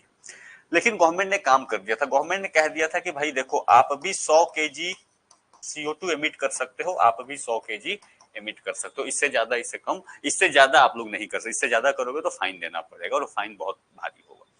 इस सज्जन व्यक्ति ने क्या करा, इसने टेक्नोलॉजी को इंट्रोड्यूस करा और टेक्नोलॉजी को इंट्रोड्यूस करके इसका जो एक्चुअल एमिशन हुआ वो हुआ 80 केजी। मान लो 80 केजी हो गया, तो इसके कोटा में से इसके पास 20 केजी अभी भी बचा हुआ है। लेकिन इस सज्जन व्यक्ति ने कुछ नहीं करा, इनका जो है एमिशन और बढ़ गया, इनका एमिशन बढ़ के पहुंच गया 120 केजी। 120 केजी कोटा इनको 100 ही मिला था, लेकिन 100 में ये अपना घर नहीं चला पाए, इनका घर हो गया 120। अब इनके पास ऑप्शन है कि भाई हमको तो 20 केजी का फाइन देना पड़ेगा, तब क्या कर सकते हैं। गवर्नमेंट ने कहा कि एक तरीका है, क्योंकि इस आदमी ने अपने में से 20 केजी बचाए हैं तो इसको एक सर्टिफिकेट इशू किया जाएगा कि this man has saved 20 KG या 20 केजी का इनके पास सर्टिफिकेट है, 20 केजी ये जब भी चाहे CO2 एमिट कर सकते हैं। अब ये आदमी क्या करेगा, ये इसको पैसा देगा और इससे ये सर्टिफिकेट खरीद लेगा। इसको पैसा दे दिया 20 केजी का कि भाई 20 केजी एमिशंस तुम्हारे पास कोटा था, ये पैसा लो, वो कोटा मुझे दे दो। अब जब सरकार इसके पास ऑडिट के लिए आएगी तो ये दिखाएगा कि देखो 100 केजी 120 केजी मेरे टोटल एमिशन हुआ है, 100 केजी तो मेरा कोटा था और 20 केजी वाला कोटा जो है वो मैं उनको पैसा देके खरीद लिया। गवर्नमेंट कहेगी ठीक है मुझे क्या, तुम कहीं से भी मैनेज करो। इस आदमी को भी फायदा हो गया, इसने जो इन्वेस्टमेंट किया था तो फिर इसको भी फायदा होगा कि इसको कुछ ना कुछ पैसा एक्स्ट्रा मिल गया। तो उससे अपने प्राइसेस को क्या कर लेगा, रिड्यूस कर देगा। हाँ जी, हाँ जी है, इसी को कहा जाता है एमिशन ट्रेडिंग। इस टर्म को क्या कहता है, एमिशन ट्रेडिंग। ठीक है, एमिशन सर्टिफिकेट्स इशू किए जाते हैं, एमिशन। हाँ जी, कि किसका नाम नहीं इशू करेगा, बट ये ट्रेडेबल होते हैं, ये बेचे जा सकते हैं, सरकार ही कहती है कि ट्रेडेबल है। तो इसको भी लगेगा ना, अब ये इससे पैसा मांगेगा, बोलेगा ऐसा सरकार तुमसे कितना फाइन ले रही है।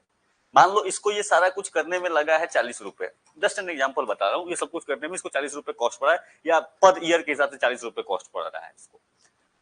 सरकार इससे जो फाइन लेने वाली थी वो 200 रुपए लेने वाली थी, ये कहेगा ऐसा करो मुझे 150 रुपए दो, मैं तुम्हें, तुम्हारी तो 50 रुपए की बचत हो जाएगी। और ये क्या लगेगा, इसको लगेगा भाई सरकार को 200 देने से अच्छा है मैं इसी को 150 दे दूं। तो ये भी अपना, इसको भी फायदा दिख रहा है ना कि मैं 40 रुपए लगा के मैं इस तरीके से और कुछ एक्स्ट्रा कमा पाया, 110 रुपए एक्स्ट्रा कमा ली। तो एक तरीके से ये पूरा मार्केट चल पड़ा है कार्बन का। तो यही बात हुई कि आज के डेट में कार्बन भी बिकता है, CO2 एमिशंस भी बिकते हैं, ट्रेडेबल सर्टिफिकेट्स उसके बनते हैं जो कि बिकते हैं। ठीक है, तो ये इस तरीके की चीजें हुई, और भी टेक्निक्स यूज करी गई। ठीक है, क्लीन डेवलपमेंट मैकेनिज्म नाम का चीज आया, ज्वाइंट इंप्लीमेंटेशन करके आया, तो ये बहुत सारे चीज जो है यहाँ पे आए।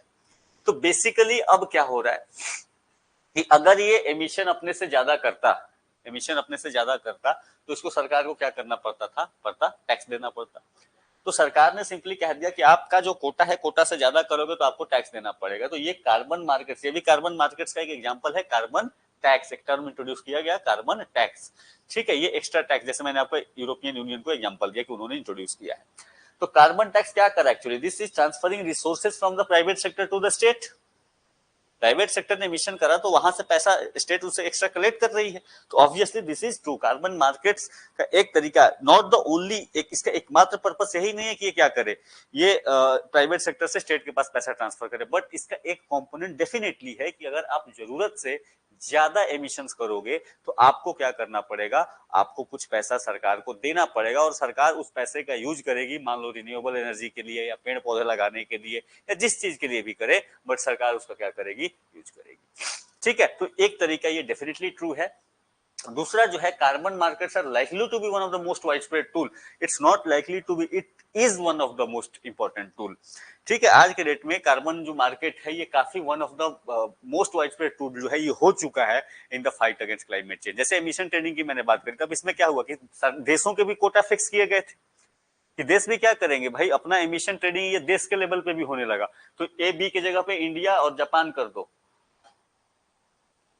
ठीक है, इंडिया और जापान कर दो, इंडिया का भी कोटा फिक्स, जापान का भी कोटा फिक्स, किसी ने ज्यादा किया कम किया एक दूसरे से क्या करेंगे, सेल करेंगे, या फिर क्या करेंगे, एक दूसरे के यहाँ प्रोजेक्ट लगवा सकते हैं। ठीक है, भारत कहेगा कि ऐसा है कि मेरा कोटा ज्यादा है तो मैं पैसे नहीं दूंगा, मैं इस तरीके का कोई प्रोजेक्ट जो है किसी और बुरुंडी उरुंडी में जाके वहां पे लगवा दिया। ठीक है, इसलिए लगवा दिया ताकि वहां पे मान लो पहले कोयला से प्रोड्यूस होता था इलेक्ट्रिसिटी, बट वहां पे सोलर प्लांट लगा दिया, तो उतना एमिशन तो कम करने में मदद किया ना।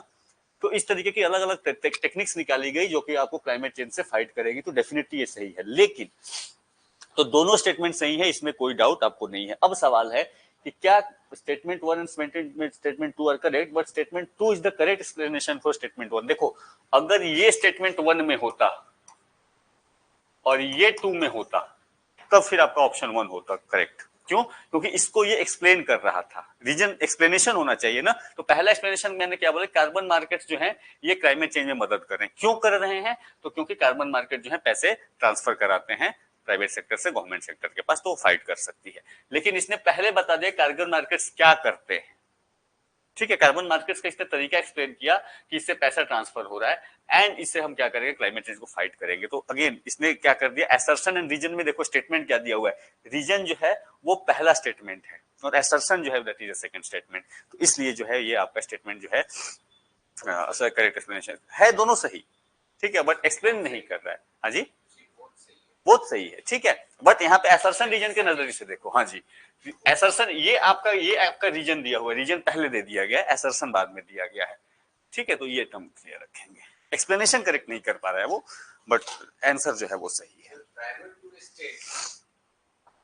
प्राइवेट सेक्टर से स्टेट के पास, गवर्नमेंट के पास, गवर्नमेंट को जाता है। तो टैक्सेज आपको हाई, आप सिंपल समझो ना, आज के डेट में इलेक्ट्रिक व्हीकल्स पे टैक्स कम है, फ्री है, डीजल व्हीकल्स पे टैक्स लगती है, वो कार्बन टैक्स का ही तो एक फॉर्म है ना, है कि नहीं है? कार्बन डेफिनेटली है। ठीक है, तो आप आज के डेट में ये चीज आपको दिखने मिलेगी, जहां पे भी पुरानी गाड़ियों पे टैक्स एक्स्ट्रा लगता है, ओल्डर व्हीकल्स हो जाती हैं तो that is what, that is again a type of carbon tax. वो कार्बन टैक्स ही है और कुछ नहीं है। ठीक है, जो प्लेन से जाते हैं उनका टिकट एक्स्ट्रा, उनको एक्स्ट्रा पैसा देना पड़ता है।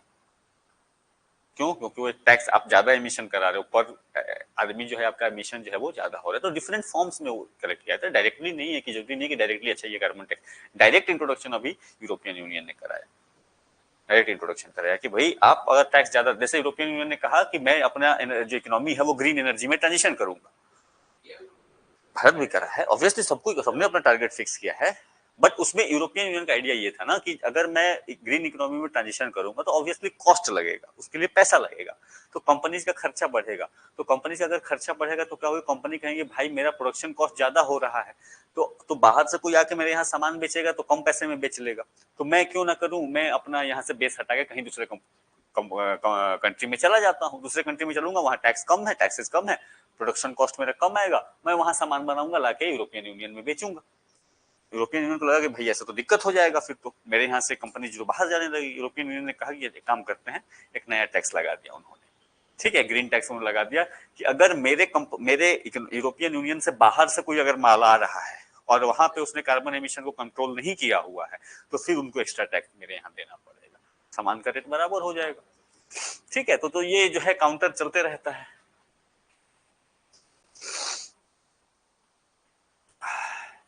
ठीक है, इसमें इतना ही था। और जस्ट मिनट,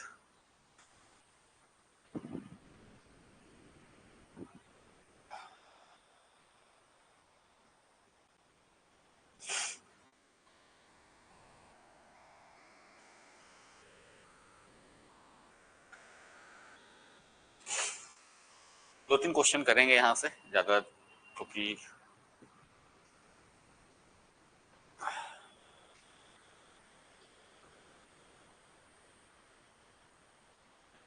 तो नैनो टेक्नोलॉजी में देखो बहुत ज्यादा क्वेश्चन है नहीं, नैनो टेक्नोलॉजी आपको लिमिटेड तरीके से वहां से क्वेश्चन बन सकते हैं, या तो एप्लीकेशन पे पूछ लेगा, ठीक है, या थोड़े बहुत जो टाइप्स ऑफ क्वेश्चन देख लिए, इससे ज्यादा चांसेस नहीं है कि नैनो टेक्नोलॉजी से आपको क्वेश्चन बने।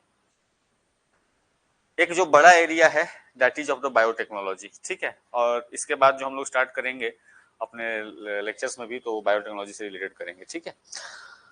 सबसे पहला क्वेश्चन उसने यही पूछ लिया कि which work among this falls into the category of biotechnology. मैं क्लास में पहला क्लास इसी पे डिस्कस करूंगा, बायोटेक्नोलॉजी कहते किसको है। अरे नहीं बाबा, नेक्स्ट क्लास में, मतलब ये जो सेक्शन आपका न्यूक्लियर टेक्नोलॉजी वाला खत्म हो जाएगा, और नहीं नैनो टेक्नोलॉजी तो एक क्लास से ज्यादा का नहीं है, इसके बाद बायोटेक्नोलॉजी स्टार्ट करेंगे, ठीक है। तो बट फिर भी अगर आप अपनी बेसिक समझ से कि बायोटेक्नोलॉजी आप किसको कहेंगे।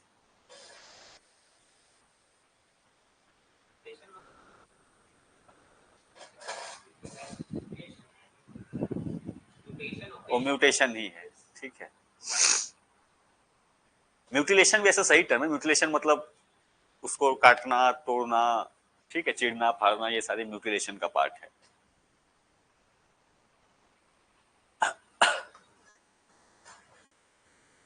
क्या लगता है वो?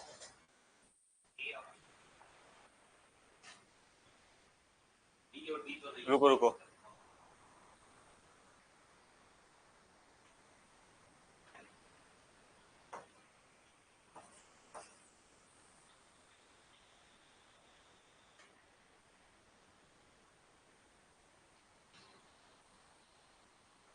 एंड बस इंक्लूड किया, अदरवाइज जो पढ़ने में नहीं बना था वो है क्या?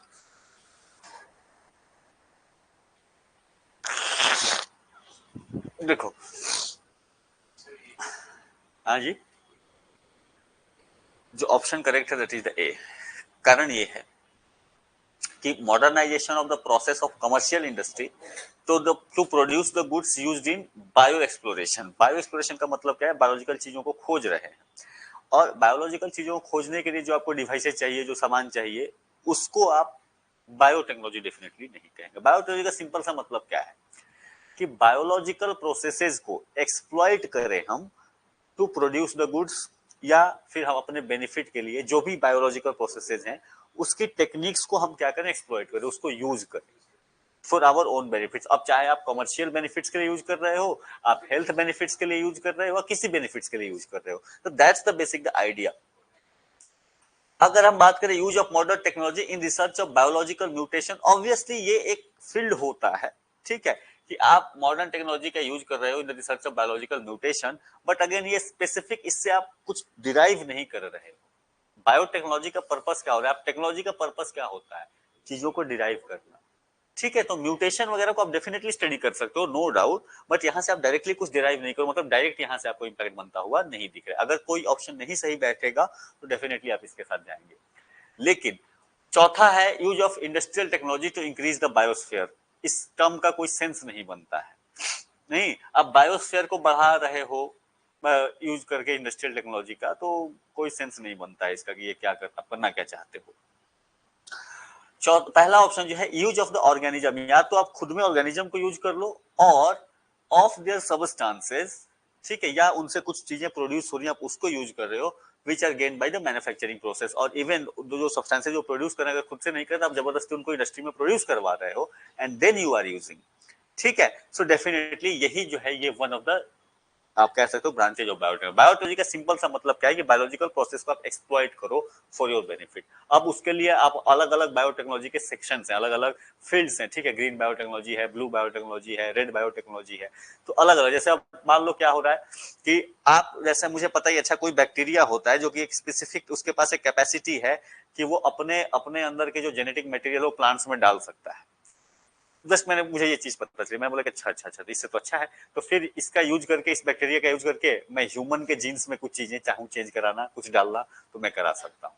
वो जो मटेरियल यूज करता है इंसर्ट करने के लिए, मैं उसको क्या कर लूंगा? एक्सप्लॉइट करना स्टार्ट कर दूंगा। या मैंने देखा है कुछ स्पेसिफिक कंडीशन में कोई माइक्रो ऑर्गेनिज्म या कोई बैक्टीरिया है, वो काफी अच्छा ग्रोथ करती है, ठीक है, तो मैंने बोला कि ठीक है, अगर ये बैक्टीरिया है और ये अच्छा ग्रोथ करती है और इसकी खासियत ये है कि इसको फूड के लिए यूज किया जा सकता है, मैं उसको उठा के ले आऊंगा लैब में, स्पेसिफिक कंडीशन क्रिएट करूंगा, फूड प्रोड्यूस करूंगा। आज की डेट में ये चीजें शुरू हो गई। तो इनको अलग अलग फील्ड में बायोटेक्नोलॉजी आपको इस फील्ड में आपको इस तरीके से किया जा सकता है। Biotechnology can be defined as the use of microorganisms and technology to produce different types of products which can be used for the कर सकते हो, ये वन ऑफ द फील्ड्स है, ठीक है, ये वन ऑफ द फील्ड्स है to produce the products. हाँ, माइक्रो ऑर्गेनिज्म मत लिखो, उनको लिखो बायोलॉजिकल प्रोसेसेस लिखो, नॉट माइक्रो ऑर्गेनिज्म, ठीक है। बायोलॉजिकल प्रोसेसेस को आप यूज कर रहे हो to club with technology to derive various types of benefits, including आप लिखना चाहो तो लिख सकते हो जैसे जेनेटिक जीन एडिटिंग, तो gene editing is a type is a branch of biotechnology, ठीक है। तो वहां पे क्या बायोलॉजिकल प्रोसेसेस आपने टेक्नोलॉजी के साथ उसको क्लब किया, आपने उसको थोड़े बहुत मैनिपुलेशन करे और मैनिपुलेशन करके now you are using that for some type of, ठीक है। तो इस तरीके से बायोटेक्नोलॉजी को चाहो तो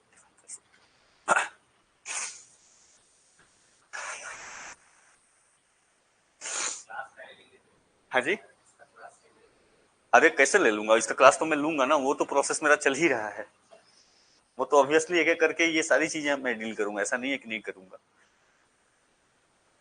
Which of the following pairs is correctly matched? ये आपको बिल्कुल हवा नहीं लगेगी अगर आपको बायोटेक्नोलॉजी के बारे में या सेल बायोलॉजी के बारे में नहीं पता है तो। ऑप्शन 2 का कोई बैक्टीरिया का नाम सुना है? अच्छा, डीएनए का नाम सुना है, लिगासेस। हाँ जी, देखने से कैसे?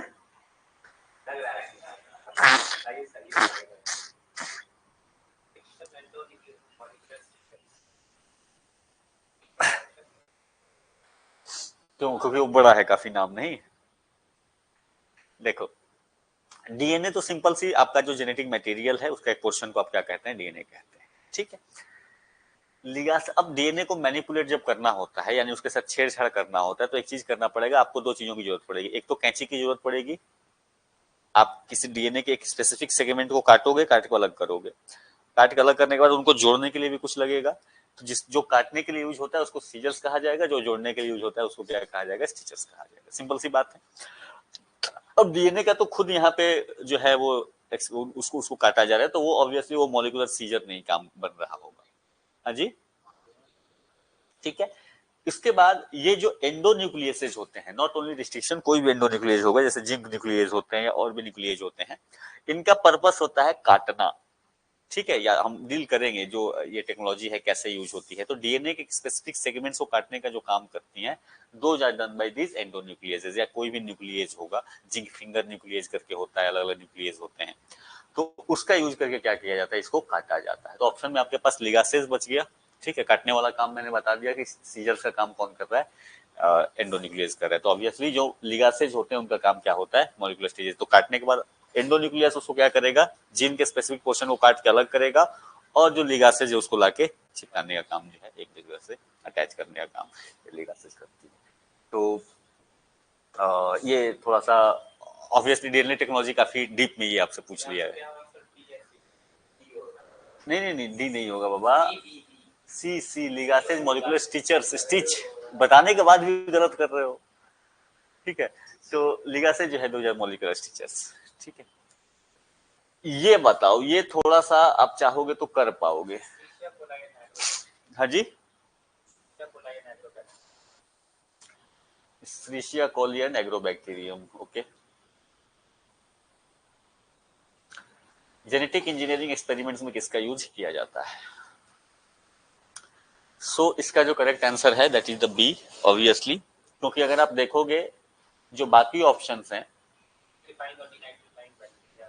हाँ जी, तो यहाँ पे जो रिजोबियम है या नाइट्रोबैक्टर है, एजोटाबैक्टर है, इवन द नाइट्रोसोमोनस हैं, ये सारे के सारे क्या हैं, ये नाइट्रोजन साइकिल से रिलेटेड है। इनका काम है कि आपको जो एटमॉस्फेरिक नाइट्रोजन होता है उसको प्लांट एब्जॉर्बेंट फॉर्म में कन्वर्ट करें, या जो प्लांट एब्जॉर्बेंट फॉर्म है उसको वापस से नाइट्रोजन, जो एटमॉस्फेरिक नाइट्रोजन है वो कन्वर्ट करें, वो सारे के सारे एक्सेप्ट दिस ऑप्शन बी, जो जिसका नाम है ई कोली बैक्टीरिया, जिसको हम कहते हैं ई कोली बैक्टीरिया। सिंपल नाम में पढ़ोगे, ई कोली बैक्टीरिया जो है हमारे इंटेस्टाइन्स में रहती है, ठीक है। ह्यूमन के इंटेस्टाइन में या इवन द वार्म ब्लडेड जो है एनिमल्स, किसी भी वार्म ब्लडेड एनिमल्स में मैक्सिमम ये पाया जाता है, ई कोली बैक्टीरिया। ये जनरली आपके लिए हार्मफुल नहीं होते हैं, और ये जो है आपको डाइजेशन वगैरह में मदद भी करते हैं। सिंथेसिस ऑफ विटामिन डी, हाँ वो हाँ एक्स्ट्रा फूड रहता है ना अनडाइजेस्टेड, उसमें से एक्सट्रैक्ट करते हैं। तो ये आपको बेनिफिट कहीं ना कहीं डाइजेशन में एडिंग करते हैं और विटामिन का भी प्रोडक्शन ये करने में इनका रोल रहता है। लेकिन इनका कई बार क्या होता है कि ये जब आप एक्सक्रीट करते हो तो ये इकोली बैक्टीरिया भी कई बार रिलीज होते हैं। तो इसका इसका जो जेनेटिक मेकअप होता है काफी सिंपल होता है, इसका इसका जो ऑर्गेनाइजेशन है काफी सिंपल है। तो इसको फिर ये क्या करते हैं, इसको यूज करते हैं फॉर द उसको उसमें थोड़े बहुत चेंजेस लाके के देखने के लिए, स्टडी करने के लिए कि इसका जीन कैसे रिएक्ट कर रहा है, क्योंकि सबसे इजीली एक्सेसिबल था। ठीक है, खोजने के लिए कहीं अंदर बहुत दूर नहीं जाने का है। ठीक, अपने बाथरूम में से ही आप क्या कर लोगे, इनको निकाल लोगे कि भाई आ जाओ इकोली बैक्टीरिया, तो तुमको स्टडी करते हैं। तो इसके लिए इनको किया जाता है। तो definitely they are use for the genetic engineering experiments, आप एक्सपेरिमेंट के तौर पे यूज कर रहे हो। दूसरा जो है एग्रोबैक्टीरियम, ये एक स्पेसिफिक टाइप का बैक्टीरिया होता है जो कि क्या करता है कि प्लांट्स में अपने डीएनए मटेरियल्स डाल के उनको सड़ा देता है। ठीक है, ये एग्रोबैक्टीरियम एक स्पेसिफिक काइंड ऑफ बैक्टीरिया है जो कि क्या करता है, अपने कुछ डीएनए पार्टिकल्स क्या करेगा, प्लांट के सेल्स में इंसर्ट कर देता है। इसके पास वो खासियत होती है, इसके पास वो मैकेनिज्म होता है। ठीक है, और उसका यूज करके ये क्या करता है कि फिर आपको प्लांट को खराब कर देता है। तो फिर इसको स्टडी किया गया, इसको लेकर के, ये भी इजीली एक्सेसिबल था, बहुत ज्यादा नहीं बट एक्सेसिबल था, कि भाई ये कैसे इंसर्ट कैसे करता है, इसके पास वो क्या मैकेनिज्म है जिसके थ्रू ये अपने अपने जेनेटिक मटेरियल्स को किसी प्लांट के सेल में इंसर्ट कर दे रहा है। तो फिर this is again done through the genetic engineering. तो बस ई कोली भी अगर आपको याद होता तो बाकी चीजें करने के लिए इजी है। ठीक है, क्योंकि बाकी जो अगर आप देखोगे all these are use for the nitrogen fixing bacteria. जो ऑप्शन बाकी जो यहाँ पे आपको ऑप्शन दिख रहे हैं, ठीक है, नाइट्रोसोमोनास, नाइट्रोबैक्टर, ये दोनों ऑब्वियसली नाइट्रोजन फिक्सेशन से रिलेटेड लग रहे हैं। और रिजोबियम जो है, रिजोबियम आपको जैसे लेग्यूम्स वगैरह जो होती हैं, दाल वगैरह जो होता है, उनके उनके पौधों में ये पाए जाते हैं। ठीक है, उनके लिए बेनिफिट करने का काम जो है ये आपको करते हैं। तो ये सिंपल सी आपको यहाँ से ये रहा। चलो और दो क्वेश्चन करके खत्म कर देंगे इसको। What is Cas9 protein that is often mentioned in news? ये यूपीएससी ने पूछा है। उसने Cas9 एक्चुअली नहीं पूछा था, बट इसी तरीके से पूछा था, ये इसने मॉडिफाई कराया है इसको।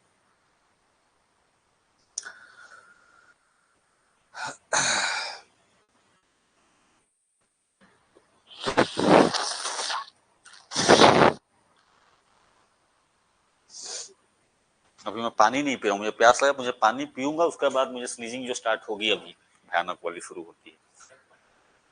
चलो बताओ, क्रिस्पर क्या, चलो नाम बता दिया, क्रिस्पर कैस9। क्वेश्चन जो यूपीएससी ने पूछा था, उसने पूछा था क्रिस्पर क्या है। ठीक है, क्रिस्पर टेक्नोलॉजी, क्रिस्पर कैस9 टेक्नोलॉजी क्या है, ये आप भी नोट कर लो। क्रिस्पर कैस9 टेक्नोलॉजी जो है ये जीन एडिटिंग टेक्नोलॉजी है। ठीक है, ये मॉलिक्यूलर सीजर्स होते हैं, जेनेटिक सीजर्स कहते हैं, जिसके वजह से क्या किया जाएगा, मॉलिक्यूल्स को, जीन्स जो होते हैं उनको स्पेसिफिक जगह से काटा जा सकता है।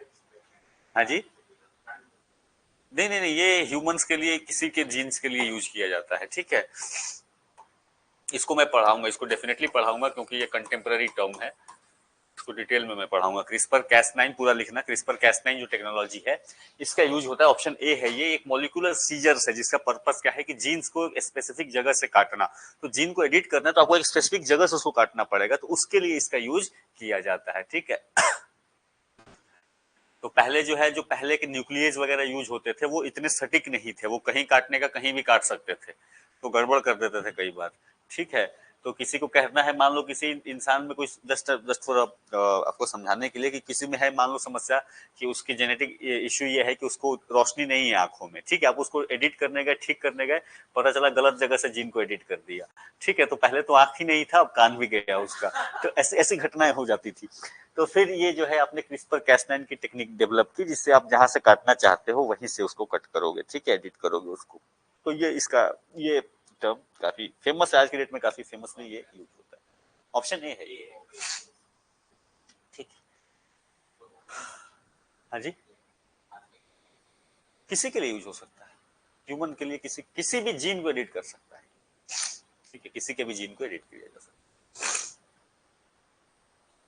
बट ये जीन नहीं है खुद में। ठीक है, ये एक सीजर का काम करता है, ये कैंची का काम करता है।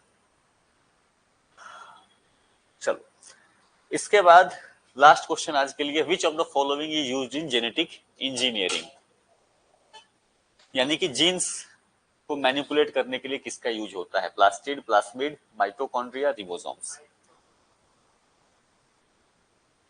तो आपको पता होना चाहिए पहले तो जीन है कहां कहां पे। नहीं, यानी डीएनए कहाँ कहाँ पे मिलती है? तो ह्यूमन में डीएनए एक तो आपको न्यूक्लियस में रहती है, तो सबको पता है नॉर्मली, बट उसके अलावा ह्यूमन के अलावा अगर और टाइप ऑफ हम सेल्स को देखें, या ह्यूमन में भी और भी एक दो जगह हैं जहां पे कि आपको डीएनए मिलता है या जीन्स मिलते हैं। एक जो होता है that is the mitochondria. Mitochondria जो है, माइटोकॉन्ड्रिया का पर्पस होता है, आपको power house of the cell class में हम 9 क्लास से 8 क्लास से याद करके रट्टा मार के रह रहे हैं, नहीं और सब कुछ भूल। ठीक है, सुसाइड बॉक्स का काम करती है, नहीं लाइसोसोम, सुसाइडल बॉक्स लाइसोसोम है, नॉट माइटोकॉन्ड्रिया, लाइसोसोम। माइटोकॉन्ड्रिया जो है ये आपको एटीपी प्रोड्यूस करती है, एनर्जी प्रोड्यूस करती है, लेकिन इसमें भी आपको डीएनए मॉलिक्यूल्स होते हैं। ठीक है, डीएनए होता है, और वो डीएनए, इसकी खासियत ये है कि मैटरनल डीएनए होता है ये, यानी जो आपके न्यूक्लियस में है, वो न्यूक्लियस में जो डीएनए है वो फादर से भी आया है, मदर से भी आया है, बट जो माइटोकॉन्ड्रियल डीएनए होता है ये केवल और केवल मदर से ट्रांसफर होता है। तो माइटोकॉन्ड्रियल डीएनए का यूज करके क्या होता है कि मैटरनल लिनिएज का पता लगाया जाता है। ठीक है, मैटरनल लिनिएज आपका कहाँ से कैसे चला था, तो वो माइटोकॉन्ड्रियल डीएनए के थ्रू किया जाता है, बट वो काफी छोटा सा हिस्सा है, इसलिए जेनेटिक इंजीनियरिंग में डायरेक्टली उसके डीएनए को नहीं किया था। कई बार क्या होता है कि कई माओ में क्या होता है कि, हाँ जी, अरे मेन में ही बता रहा हूँ, मेन जन्म तो वीमेन से ही लेंगे ना, तो वो जो डीएनए ट्रांसफर होता है माइटोकॉन्ड्रियल डीएनए, ये केवल और केवल माँ से आता है, फादर से नहीं आता है। ठीक है, यानी कि एक ही सीक्वेंस जो है वो ट्रांसफर होता है, तो आप ट्रेस कर सकते हो कि कहाँ से इसका एवोल्यूशन जो है, कम से कम मैटरनल लिनिएज कहाँ से स्टार्ट हुआ होगा, दैट कैन बी ट्रेस। ठीक है, इसके अलावा रिबोसोम्स जो है, राइबोसोम्स का काम होता है, आपको प्रोटीन सिंथेसिस का काम होता है। प्रोटीन सिंथेसिस का मतलब कि डीएनए इनको बताएगा कि आपको ये प्रोटीन क्रिएट करने का है, राइबोसोम वो बना करके दे देगा, इसके पास खुद का डीएनए नहीं होता है। इसके बाद बच गया प्लास्टिड एंड प्लास्मिड। प्लास्टिड जो होते हैं ये भी ये आपको प्लांट्स में ज्यादा मिलते हैं, और ये जनरली जो फोटोसिंथेटिक मटेरियल होता है ये वो होल्ड करते हैं। डीएनए थोड़ा बहुत होता है इसमें, बट अगेन वो डीएनए जो है वो थोड़ा बहुत तो क्लोरोफिल वगैरह रिलेटेड वाला डीएनए ही होता है, बहुत उसका इंजीनियरिंग में यूज नहीं होता। चौथा जो ऑप्शन बचता है दैट इज द प्लाज्मिड। ये जो है वे सिंपल सेल्स में क्या होता है, डीएनए न्यूक्लियर में नहीं, मतलब न्यूक्लियस में नहीं होता है, वैसे ही जो साइटोप्लाज्म है उसमें ही कहीं कहीं बिखरा होता है, क्योंकि जो सिंपल सेलुलर ऑर्गेनिजम्स हैं उसमें न्यूक्लियस तो होता ही नहीं है, तो उनके साइटोप्लाज्म में ही क्या होता है कि आपका जो भी डीएनए फ्रेगमेंट है वो बिखरा हुआ रहता है, तो उसी को क्या कहते हैं, that is known as itself known as the plasmid. इन प्लाज्मिड्स में ही आपको जो उनका जो डीएनए स्ट्रक्चर होता है वो वहां पे प्रेजेंट होता है।